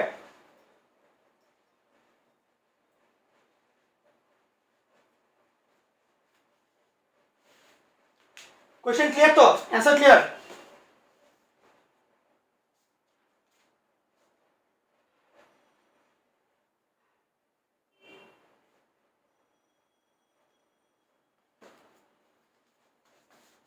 গেল তাহলে?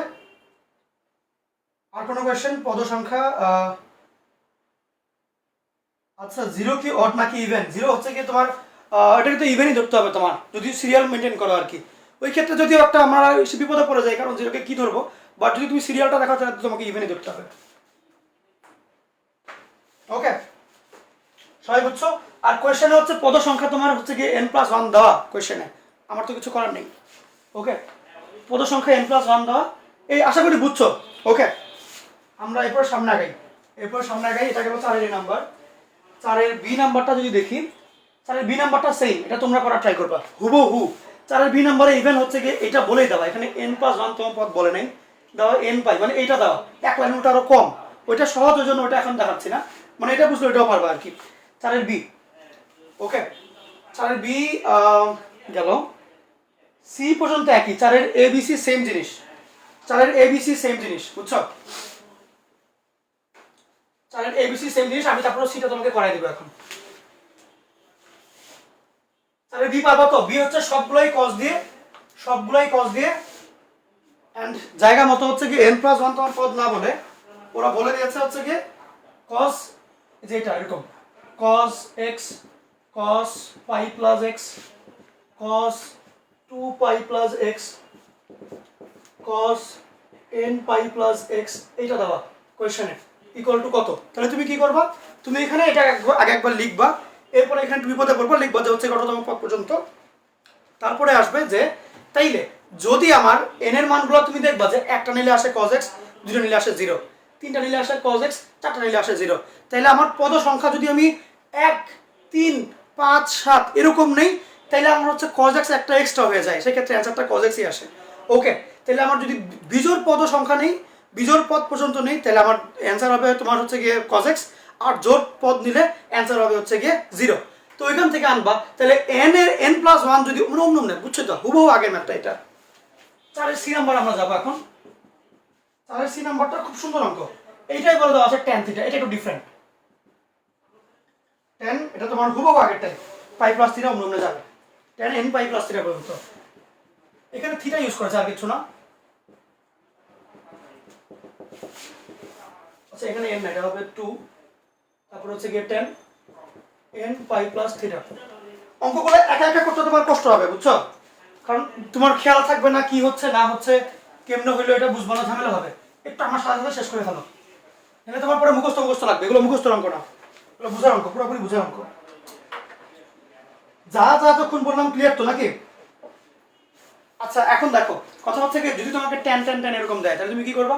ফার্স্ট অফ অল ওই হুবহু একই কাজ আগের মতো, tan থিটা 10 পাই প্লাস থিটা, পাই প্লাস থিটা। আমরা জানি tan 1 আর 3 পজিটিভ, কেন? অল স্টুডেন্ট টেক, তাহলে অল প্লাস আর টেক প্লাস 3 নম্বরে, তাহলে আমার যখনই 3 নম্বরে আসবে আর 1 নম্বরে আসবে তখন প্লাস, বাকি দুটোতে আসলে মাইনাস। তাহলে পাই প্লাস মানে হচ্ছে 3 প্লাস 3 আছে আর কি, তাহলে মাইনাস tan থিটা, এটা 2 পাই প্লাস 1 তাহলে হচ্ছে এই দ্বারা ধরো এটা তো তোমার 10 পাই প্লাস থিটা আসছে, তাই তো? তাহলে তো প্লাস হবে, এখানে তো প্লাস প্লাস হবে 2 পাই প্লাস থিটা, এটাও ফার্স্ট কোয়াড্রেন্টে প্লাস tan থিটা। আবার তাহলে এমনি এমনি আগাইতে থাকবে, সবগুলোই দেখো প্লাস আসছে, আমার সামনেগুলো প্লাস আসবে, সবগুলো এমনি এমনি আগাইতে থাকবে। কত পর্যন্ত দেখো? আমরা তো জানি যে এই ক্ষেত্রে যখন নাকি যে n পাই থাকে তখন পদ কয়টা হয়? n প্লাস 1টা না, কেন ভাই? দেখো একটু এই জায়গাটা খুব ভালো করে খেয়াল করিও, এটা যদি অনেকের ঝামেলা হইতে পারে যে এইখানে আমাকে দিল n প্লাস 1তম পদ, আমি লিখলাম n পাই, কেন হইল? খুব মনোযোগ দিয়ে দেখো, আমি মনে করো তুমি এইটা চিন্তা বাদই দিয়ে দাও, কারণ এখানে তো পাই নাই, এখানে কোনো পাই আছে? এটা হিসাব বাদ, আমার তো n পাই মানে পাইটা গুনতে হবে। তাহলে দেখো এটা বাদ, একটা পাই, দুইটা পাই, সামনে গেলে 3টা পাই, 4টা পাই, 5টা পাই, তাহলে আমার যতটা পদ অতটা হচ্ছে গিয়ে পাই, মানে ওরকম আসবে। কিন্তু এগুলোর পাশাপাশি তো ও একটা আছে, তাহলে প্লাস 1টা, তোমার মনে করো এখানে 2 পাই লিখলাম, তার মানে এই জায়গা মিলে কয়টা পদ হইলো? 2টা, কিন্তু এক্সট্রা তো একটা দেওয়া, তাহলে 3টা হয়ে যায় না? তাহলে তোমার যত পাই পর্যন্ত আসবে তার চাইতে একটা বেশি ও রয়ে যায়, তাহলে এখানে তুমি যদি 2 পাই পর্যন্ত নাও পদ হয় 3টা, তুমি 3 পাই পর্যন্ত নিবা পদ এটা মিলে একটা এক্সট্রা 4টা হবে। তুমি যদি 5 পাই পর্যন্ত নাও বুঝতে হবে 1 থেকে শুরু করে 5 তো আছেই, সাথে আবার একটা tan থিটা এক্সট্রা, তাহলে 5টা tan থিটা হয়ে যায়, ব্যাপারটা এরকম। তাহলে দেখো আমাকে যদি বলা হয় এখন একটা পাই মানে একটা tan থিটা, 2টা পাই 2 tan থিটা, 3 পাই 3, তাহলে n পাই, তাহলে আমি যদি এইখান থেকে শুরু করে n পাই পর্যন্ত আসি, nটা tan থিটা আসবে, সাথে আরেকটা এক্সট্রা, তাহলে আরো একটা tan থিটা। কিচ্ছু বুঝো নাই আমি জানি, দেখো করছি করছি করছি, মনে করো সবগুলাই তুমি লিখলা করতে করতে করতে করতে তুমি ধরো এমনি গেল, ধরো n প্লাস এটা পাই এর জন্য tan থিটা, যতগুলো পাই tan থিটা করতে করতে করতে করতে তুমি বললা যে n পর্যন্ত বা n পদ পর্যন্ত। ওকে, এখন দেখো এটার জন্য একটা tan থিটা, এটার জন্য একটা, এটার জন্য একটা, তাহলে 1 থেকে শুরু করে n পর্যন্ত সবগুলো জন্য তুমি যদি tan থিটা একটা করে বের করো, কয়টা tan দিতে হবে? nটা, তাইলে tan থিটা এটা থেকে এমনি লিখলাম, আর একটা tan থিটা, দুইটা tan থিটা, কোটা করে করে nটা tan থিটা, তাহলে nটা tan থিটা। দেখো এই লাইনটা বুঝছো কিনা? আমি সবগুলো tan থিটার যোগফল, যেহেতু প্রত্যেকটার জন্য একটা করে tan থিটা আসে, এখানে 1 2 3 4 করে করে n পর্যন্ত আছে, তাহলে n সংখ্যক tan থিটা আসবে, তাই তো? তাহলে এই যে লিখলাম n সংখ্যক tan থিটা। ওকে, তাহলে nটা tan থিটা আর এই একটা tan থিটা, তার মানে কত হইলো? n প্লাস 1টা tan থিটা। এটা হচ্ছে আমার অ্যান্সার। দেখো বুঝছো কিনা? কথা ক্লিয়ার?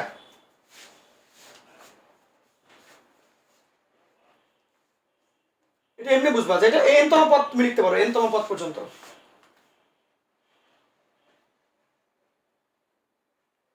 আর তুমি যদি ব্র্যাকেট না দাও, যদি তুমি আসলেই বুঝে থাকো জিনিসটা, তাহলে বুঝতেই পারছো, তুমি যদি ব্র্যাকেটটা ইউজ না করো তাহলে তোমার হচ্ছে কি tan থিটা এইখানে একটা এক্সট্রা, এর পাশাপাশি 1 2 করে করে আগাবে, তাহলে নরমালি যাওয়ার কথা হচ্ছে n সংখ্যক আর ও একটা এক্সট্রা, তাহলে n প্লাস 1 তম পদ পর্যন্ত। যদি ব্র্যাকেট না ইউজ করো তাহলে n প্লাস 1 তম পদ পর্যন্ত। যখন নাকি এই কথা লিখবো তখন আর এখানে প্লাস দিবা না, যে এত ডট ডট কতটুকু লিখবো আমি? n প্লাস 1 তম পদ যতটুকু, তাহলে সবগুলো মিলে যেহেতু tan থিটা, তাহলে n প্লাস 1, তখন আবার এই এক লাইন লিখলে যথেষ্ট, এবং এই অঙ্কটা আসে। স্টার্ট দাও। কথা ক্লিয়ার? যা যা বললাম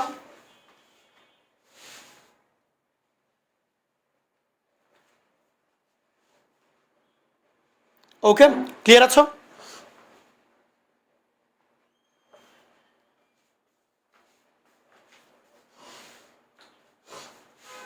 সাবেক কিং করতে মোর আসছে নাকি বুঝতে পারছে না, আসো আবার বুঝি। ব্যাপার হচ্ছে এরকম যে tan থিটার অ্যান্সার কত? tan থিটা পাই প্লাস থিটা মানে কত? ওই tan থিটাই আসবে যদি কোয়াড্রেন্ট হিসাব করো, যোগ ট্যান থিটা যোগ এটার জন্য আরো একটা ট্যান থিটা করে করে যেটা থাকবে কুটুকু যাবে। এই দেখো তোমার প্রত্যেকটার জন্য একটা করে অ্যান্সারের ট্যান থিটাই আসে, এখানে বিয়োগ যায় না। আমার পদ কয়টা n+1টা না, কেমনে এটার জন্য 1 2 3 করে করে n, আর এটা তো গুণি নেই তাহলে +1 একটা এক্সট্রা। এই দেখো পাই যতটা অতটা n আর একটা এক্সট্রা। এই দেখো n কতটা মানে n কয়টা আছে পাই সংখ্যক, যতটা পাই অতটাই n।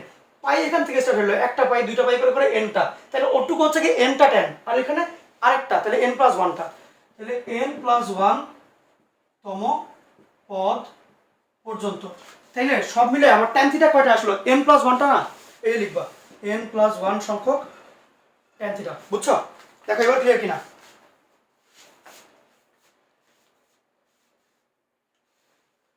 ওকে, আশা করি বুঝে গেছো। এটা গেল 4-এর সি নাম্বার।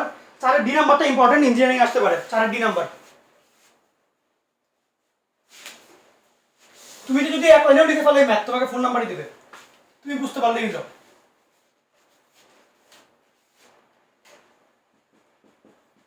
4-এর ডি, 4-এর ডিটা খুবই সুন্দর অঙ্ক। কোয়েশ্চনে বললো n বিলংস টু z হলে sin n pi plus -1 to the power n π/4 এর মান নির্ণয় করো।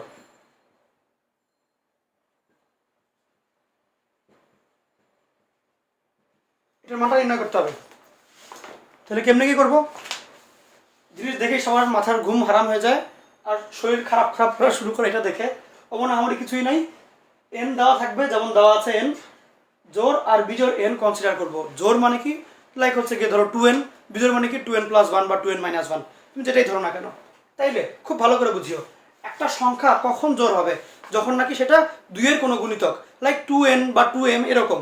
আর কখন বিজোড় হবে, যখন মানে 2-এর বেশি সংখ্যা, ধরো 2+1 এর গুণিতক বা হচ্ছে গিয়ে 2n+1 যখন চলে আসে, মানে 2-এর গুণিতকের চেয়ে 1 বেশি যখন হবে। আরেকবার বলি, একটা সংখ্যা কখন জোড় হবে, যখন সেটা 2-এর গুণিতক, আর কখন সেটা বিজোড় হবে, যখন 2-এর গুণিতকের চাইতে 1 বেশি।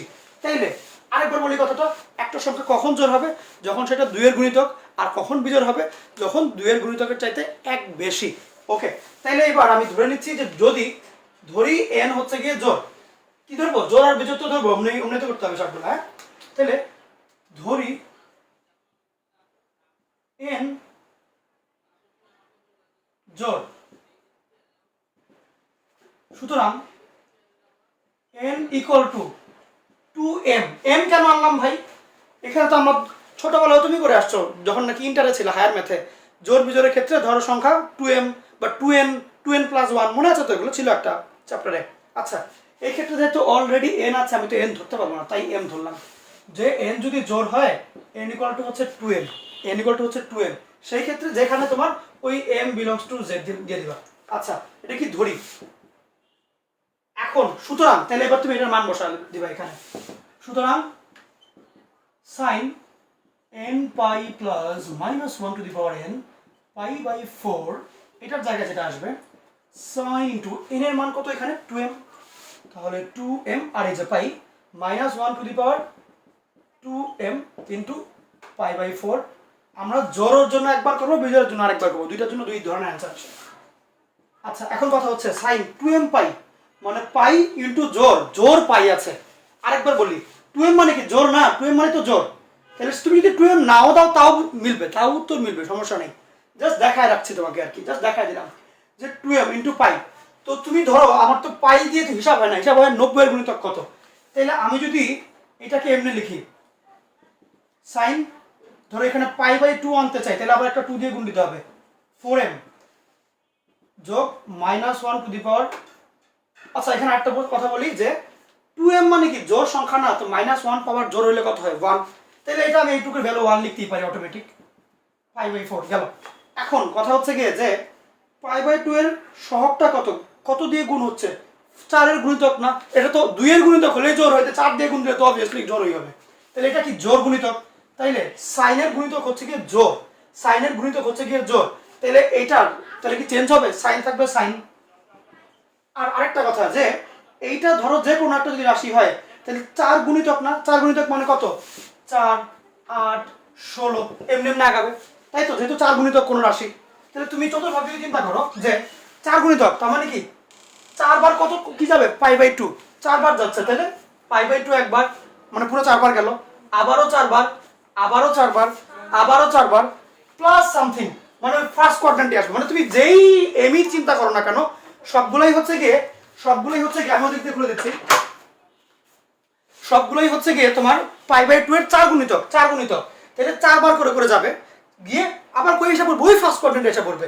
তাহলে ফার্স্ট কোয়াড্রেন্টে আমার সাইনের মান কিরকম থাকে, পজিটিভ, ওই জন্য এখানে চিহ্ন চেঞ্জ করতে হবে না, পজিটিভ হবে। তাহলে বুঝলা, আমার এম এর ব্যাপারটা হচ্ছে গিয়ে 4m, 4 গুণিতক, মানে 4 18 8 16 এরকম আসবে, 4 গুণিতক, সেই ক্ষেত্রে 12 16 সবই হবে আর কি। তো সেই ক্ষেত্রে তুমি বারবার 4 গেলে ওই 5 নম্বরে যেহেতু তুমি ফার্স্ট কোয়াড্রেন্টেই পড়বা, তাহলে এটা ফার্স্ট কোয়াড্রেন্টটা সাইন পজিটিভ গেল। আর π/2 এর জোড় গুণিতক, π/2 এর জোড় গুণিতক, একটা সেকেন্ড একটু সময় দাও তোমাকে।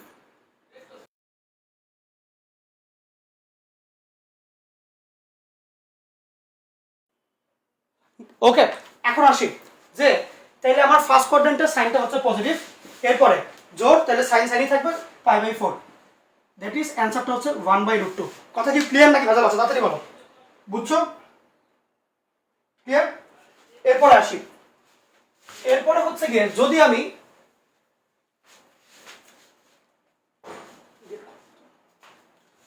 আমি এখানে n এর মানটাকে বিজোড় ধরি, তাহলে কি হবে?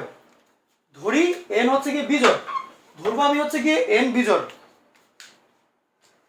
ধরি হচ্ছে গিয়ে n বিজোড়, সেই ক্ষেত্রে n এর মান কত ধরতে হবে, 2m + 1। তুমি তো জানো কেন ধরতে হয়, কারণ হচ্ছে কি জোড়ের চাইতে একবার এলে তো বিজোড় আসবে, যেখানে m বিলংস টু যে কোনো পূর্ণ সংখ্যা। তো সেই ক্ষেত্রে আমি যদি এটার মান নির্ণয় করতে চাই, কি হবে, দেয়ারফর আমার n এর যে মানটা, মানে পুরো সাইনের যে অ্যানসারটা, sin n π + -1 পাওয়ার n π/4, এইটার যে ভ্যালুটা আমার দরকার, সেটা কেমনে কি আসবে, sin n এর জায়গায় কত লিখবো আমি, 2m + 1। ওকে, তাহলে এই হলো আমার 2m, এই হলো আমার 1 যোগ 1, এইখানে পাই -1 পাওয়ার 2m, আর এইখানে আছে π/4, গেল, হইলো। এখন একটু তো বুঝছো, জাস্ট n এর মানটা বসাই দিলাম, এই কঠিন জিনিসটাই বসাইলাম, গেল। এখন খুব মনোযোগ দিয়ে শুনি কথাটা, যে -1 এর পাওয়ার বিজোড়, তাহলে কি এটা মাইনাসই হয়ে যাবে না? তাহলে আমার ফার্স্ট অফ অল সাইন -π/4 আসবে। দ্বিতীয় কথা হচ্ছে গিয়ে যে, আমার এখানে দরকার π/2, π/2 যদি আমি আনতে চাই, তাহলে এখানেও তো একটা 2 দিয়ে গুণ দিতে হবে, তাহলে কত হবে, 4m + 2। ওকে, গেল। এখন খুব মনোযোগ দিয়ে শুনে এই কথাটা, যে চিহ্নটা দেখবো, আমি চতুর্ভাগটা দেখতে যাচ্ছি। চতুর্ভাগ কেমনে কি হয়, 4m + 2 যদি চতুর্ভাগ আকারে চিন্তা করি, যে 4 বার যাবে, এরপর আবার 2টা এক্সট্রা যায়, দেখো আবার দেখো 4 বার তো যাবেই, যেহেতু n হচ্ছে যোগ পূর্ণ সংখ্যা আর কি, 1 2 3 4, তাহলে 4 বার যাবে ঠিক আছে, আরো 2টা এক্সট্রা যাবে, আরো 2টা এক্সট্রা, তাইলে 4 ধরো গেল, m এর মান ধরো তুমি যদি 0 চিন্তা করো, 4 বার গেল, 4টা 0 + 2, তাহলে একবার আসবে যে এই টোটালে যে π/2 এর সহগ, একবার হবে হচ্ছে কি 2, আবার 4 বার যাবে আরেকটা, তাহলে হচ্ছে কি তোমার 6, মানে 4 করে অ্যাড হবে, 2 6 10 14, এগুলো হবে, এগুলো হচ্ছে π/2 এর সহগ।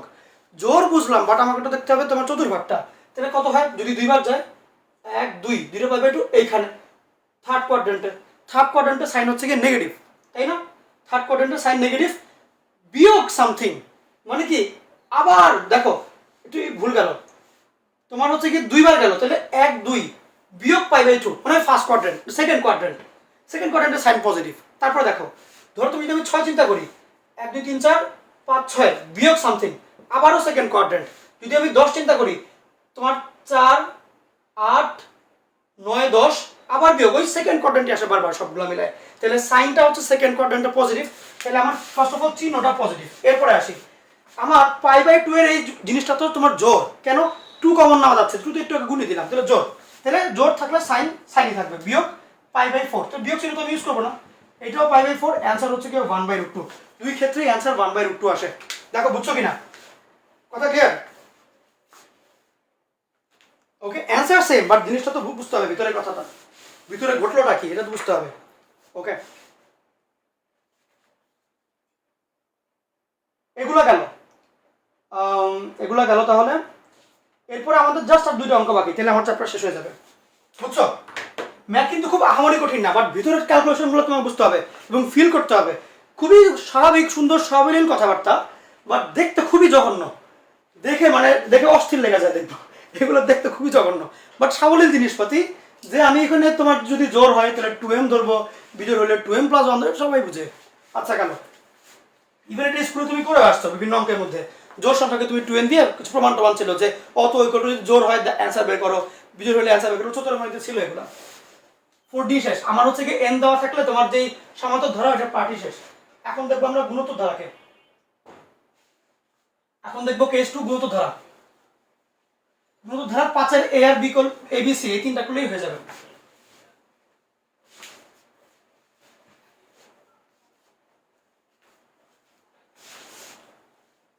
এখন আমরা দেখবো গুণোত্তর ধারা।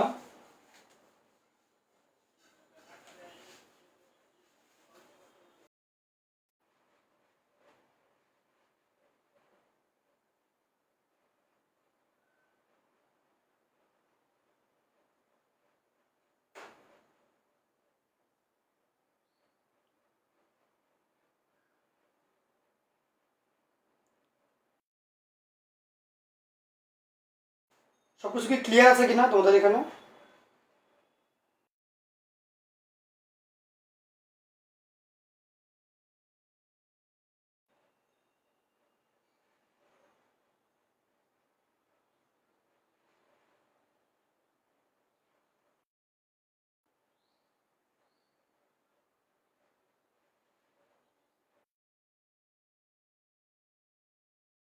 ক্লিয়ার দেখা যায়?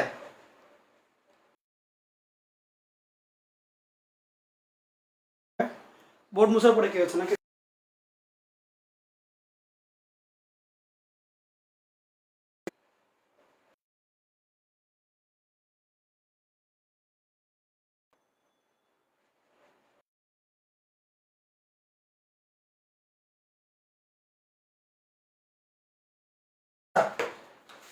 ব্যাপার হচ্ছে এরকম,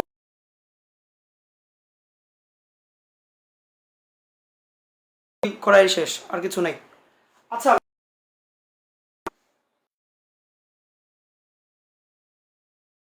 হুম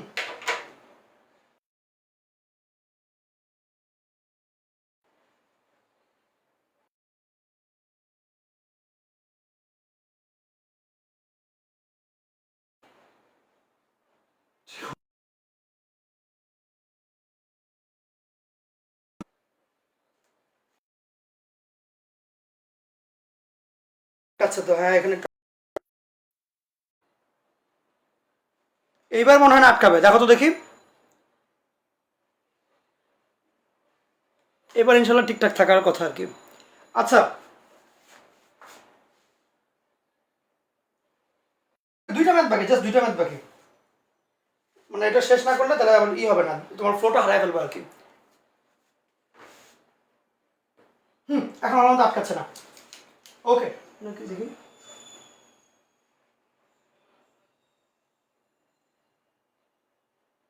ক্লিয়ার দেখা যায় একদম না? ঠিক আছে, পারফেক্ট আছে। দেখো কিছুই করি নাই, আমাদের কেস 1 যেটা গেল ওইটা ছিল যোগ করে করে দেওয়া থাকবে এমন ধারা যোগফল বের করতে হবে।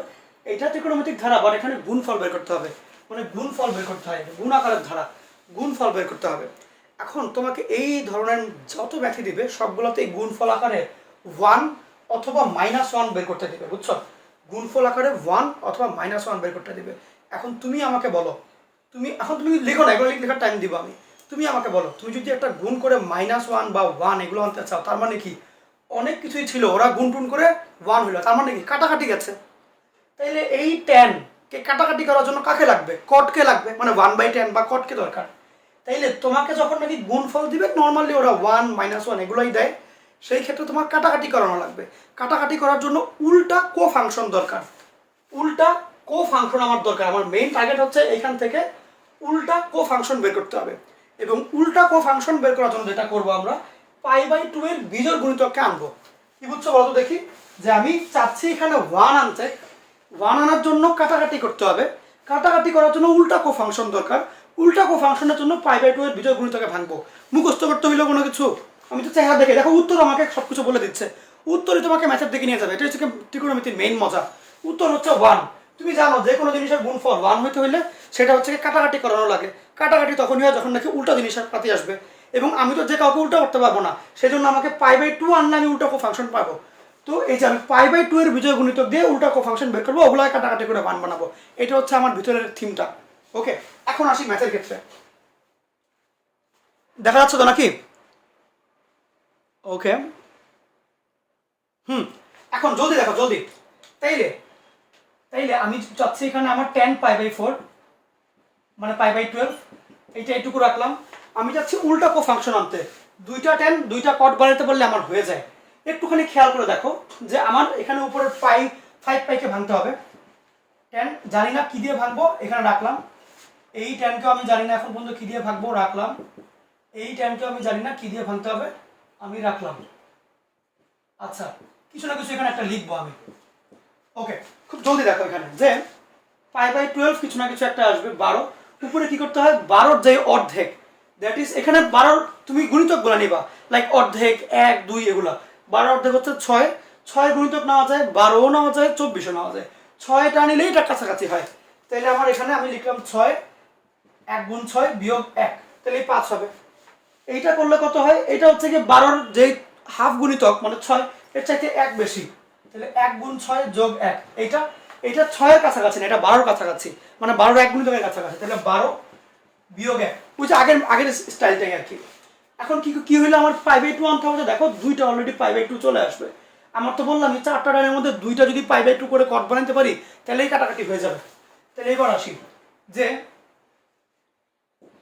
তুমি আগে লেফট হ্যান্ড সাইডে লিখবা,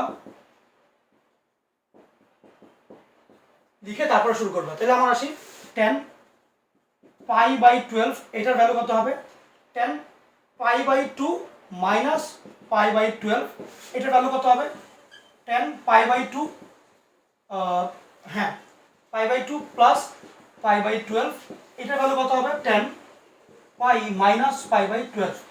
ওকে, এখন দেখো খুব মনোযোগ দিয়ে দেখো, 10 π/12 রাখলাম আমি। এটা কি হবে, কট মানে π/2 থাকলে তো কট হয়ে যায়।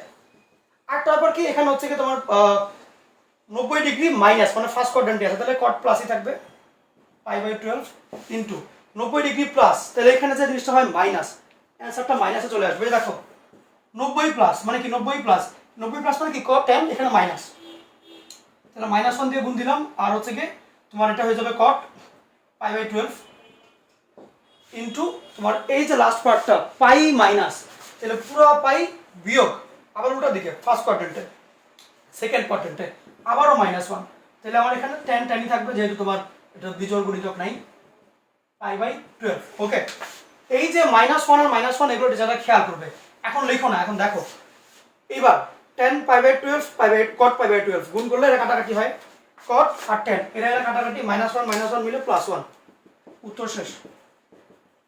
দেখো পারবা কিনা, জলদি বলো, পারা যাবে? লাস্ট অঙ্ক, এরপরে একটা অঙ্ক বাকি আছে। ক্লিয়ার? ওকে, এরপরে আসি। এটা গেল হচ্ছে আমার 5-এর এই নাম্বারটা। 5-এর বি সি এগুলো সিমিলার, একদমই সিমিলার, আর ডি তোমাদের এই লেভেলের না। আচ্ছা, 5-এর বি আর সি এর ক্ষেত্রে আসি।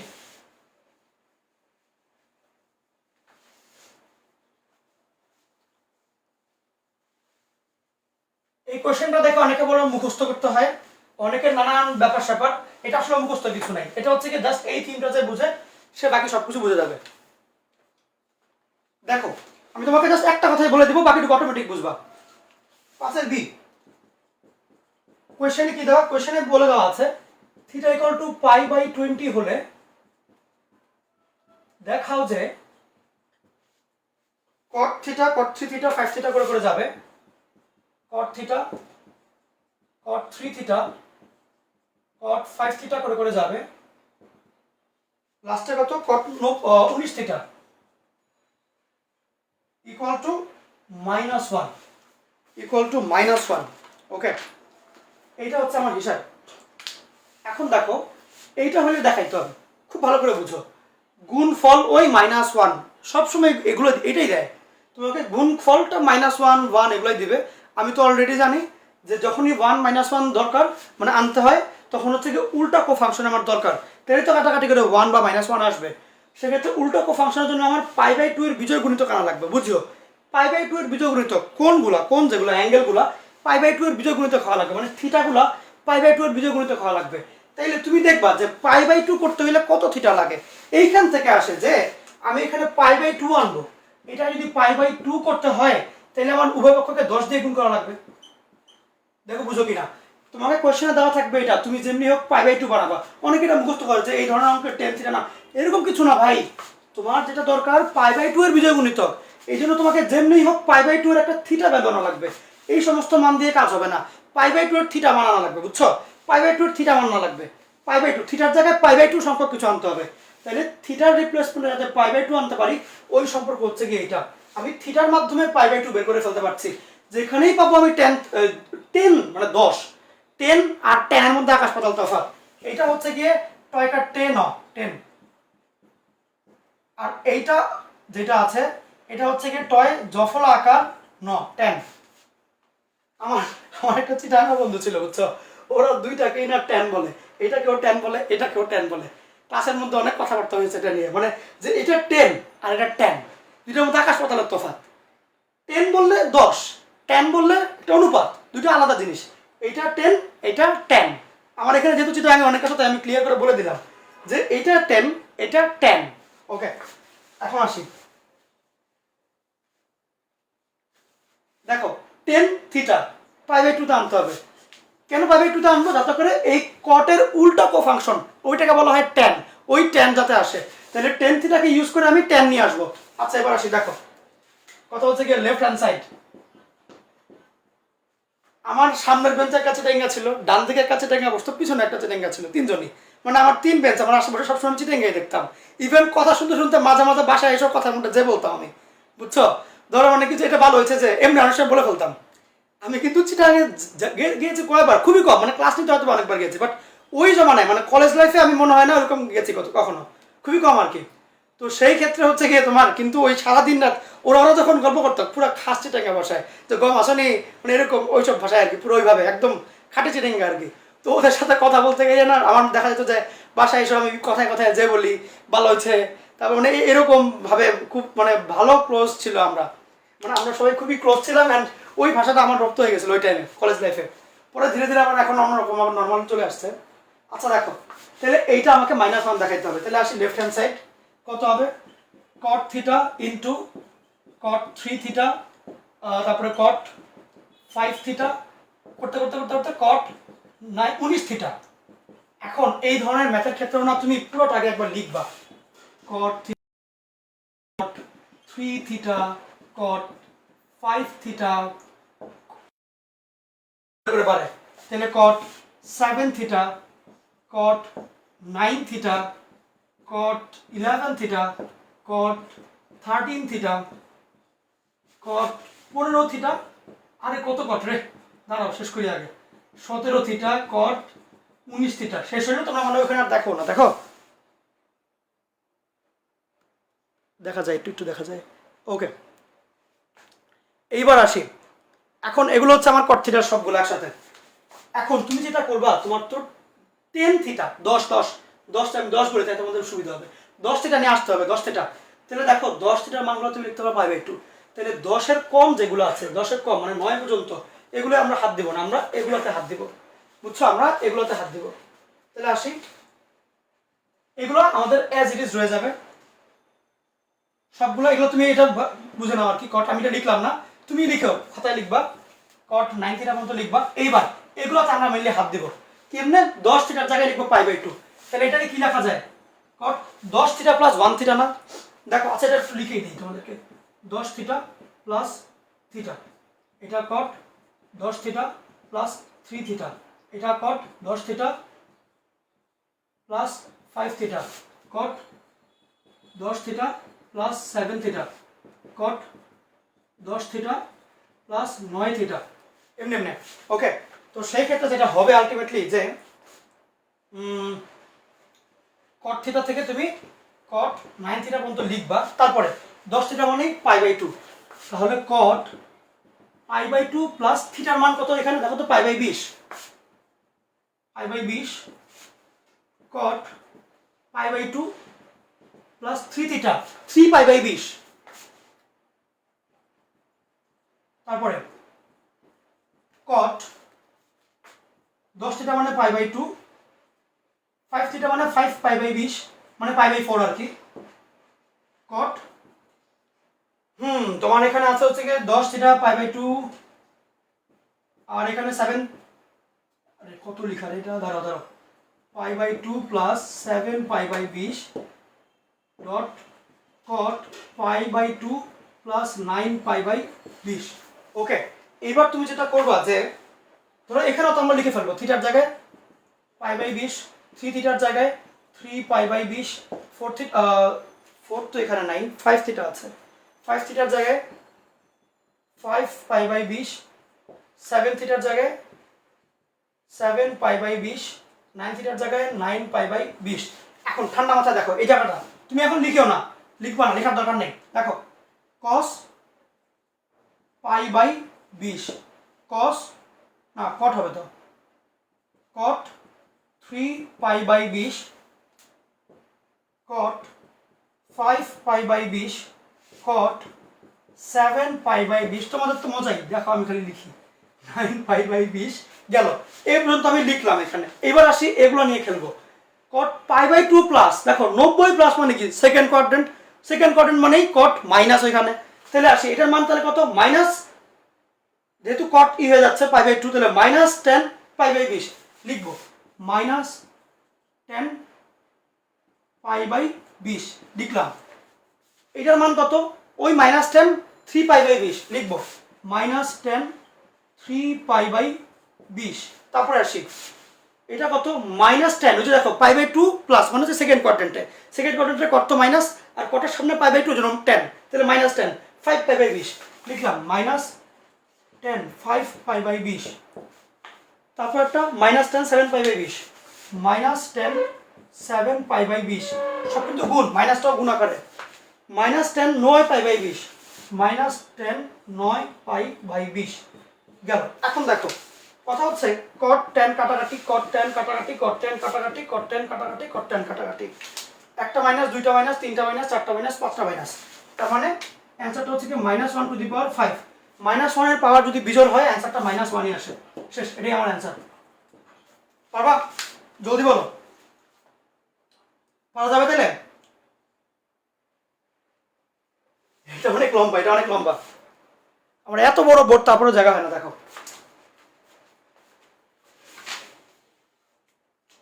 এরপর আর কোনো ম্যাথ করাবো না, আমি একটা কোশ্চেন লিখে দিব, কোশ্চেনটা তুমিও খাতায় লিখবা। এটা তোলা শেষ করো বা হচ্ছে স্ক্রিনশট নাও, যা পারো করো, এটা তুলো। আর এরপর আমি একটা কোশ্চেন লিখে দিব তোমাকে।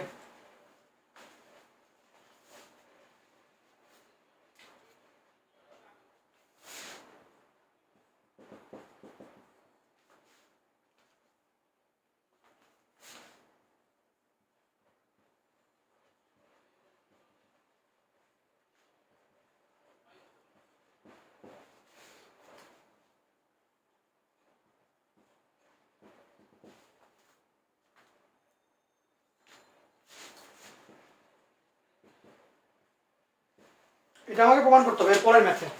ওকে, আগেরটা তো মনে হয় শেষ, আগেরটা তোলা শেষ না? ডান, এই তো দুজনের ডান হয়ে গেছে, দিবার ডান হয়ে গেছে, নাজমা দিবা আর মোসাদ্দেক হোসেন সামির ডান হয়ে গেছে। আর কারো হয়েছে? সবার কি শেষ? আমি এটা এখন পুরোটা তোমাকে করাই দিব না, জাস্ট তোমাকে মেইন থিমটা আমি বলে দিব, বহু একই নিয়ম।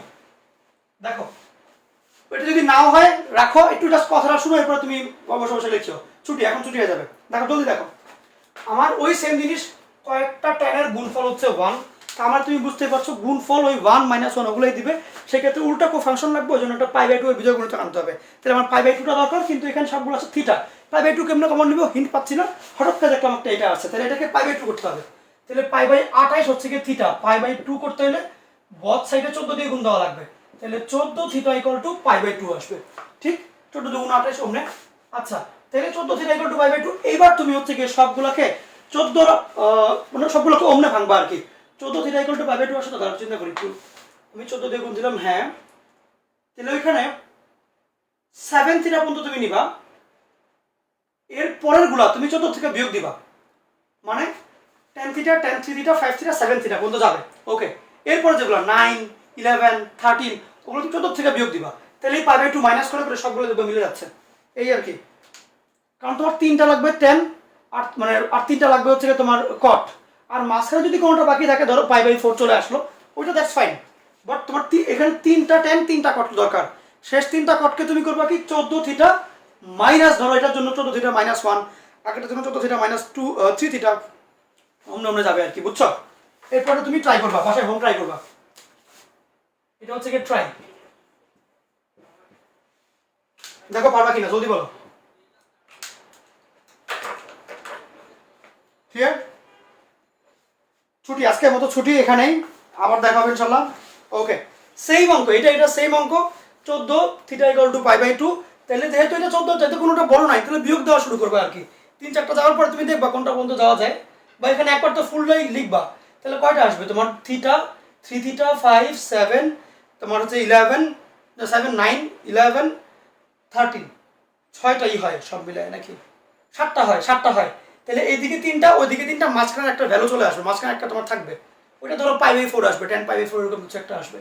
তাহলে এই 3টার মতো করে শেষ 3টাকে তুমি যে 14 থিটা দিয়ে কাজ করবা, এটা হবে 14 থিটা -1, এর আগেরটা হবে 14 থিটা -3, এর আগেরটা 14 থিটা -5, 14 থিটা মানে π/4 π/2, তাহলে সেক্ষেত্রে এই 3টা হবে cot theta cot 3 theta cot 5 theta, এই 3টা কাটা, আর যেটা cot 7 tan 7 থিটা ওটা রয়ে যাবে। tan 7 থিটার ক্ষেত্রে তোমার π/4 আসে, হ্যাঁ π/4 আসে, হুবহু মিলে যাবে, অটোমেটিক মিলবে, 1 আসবে একটা মাঝখানে, বুঝছো তো নাকি? বুঝছো তো? ক্লিয়ার? তাহলে এবার পারবা তো নাকি ইনশাল্লাহ? তাহলে চলে যাই এবার, গুড বাই, দোয়া করে আমার জন্য, এটা শেষ করিও, টাটা। নেক্সট দিন ইনশাল্লাহ হচ্ছে কি তোমার 7 এর বি শুরু হবে, তার আগে একটু পড়াশোনা করে ফেলিও, পরীক্ষা নিয়ে নেবো ইনশাল্লাহ।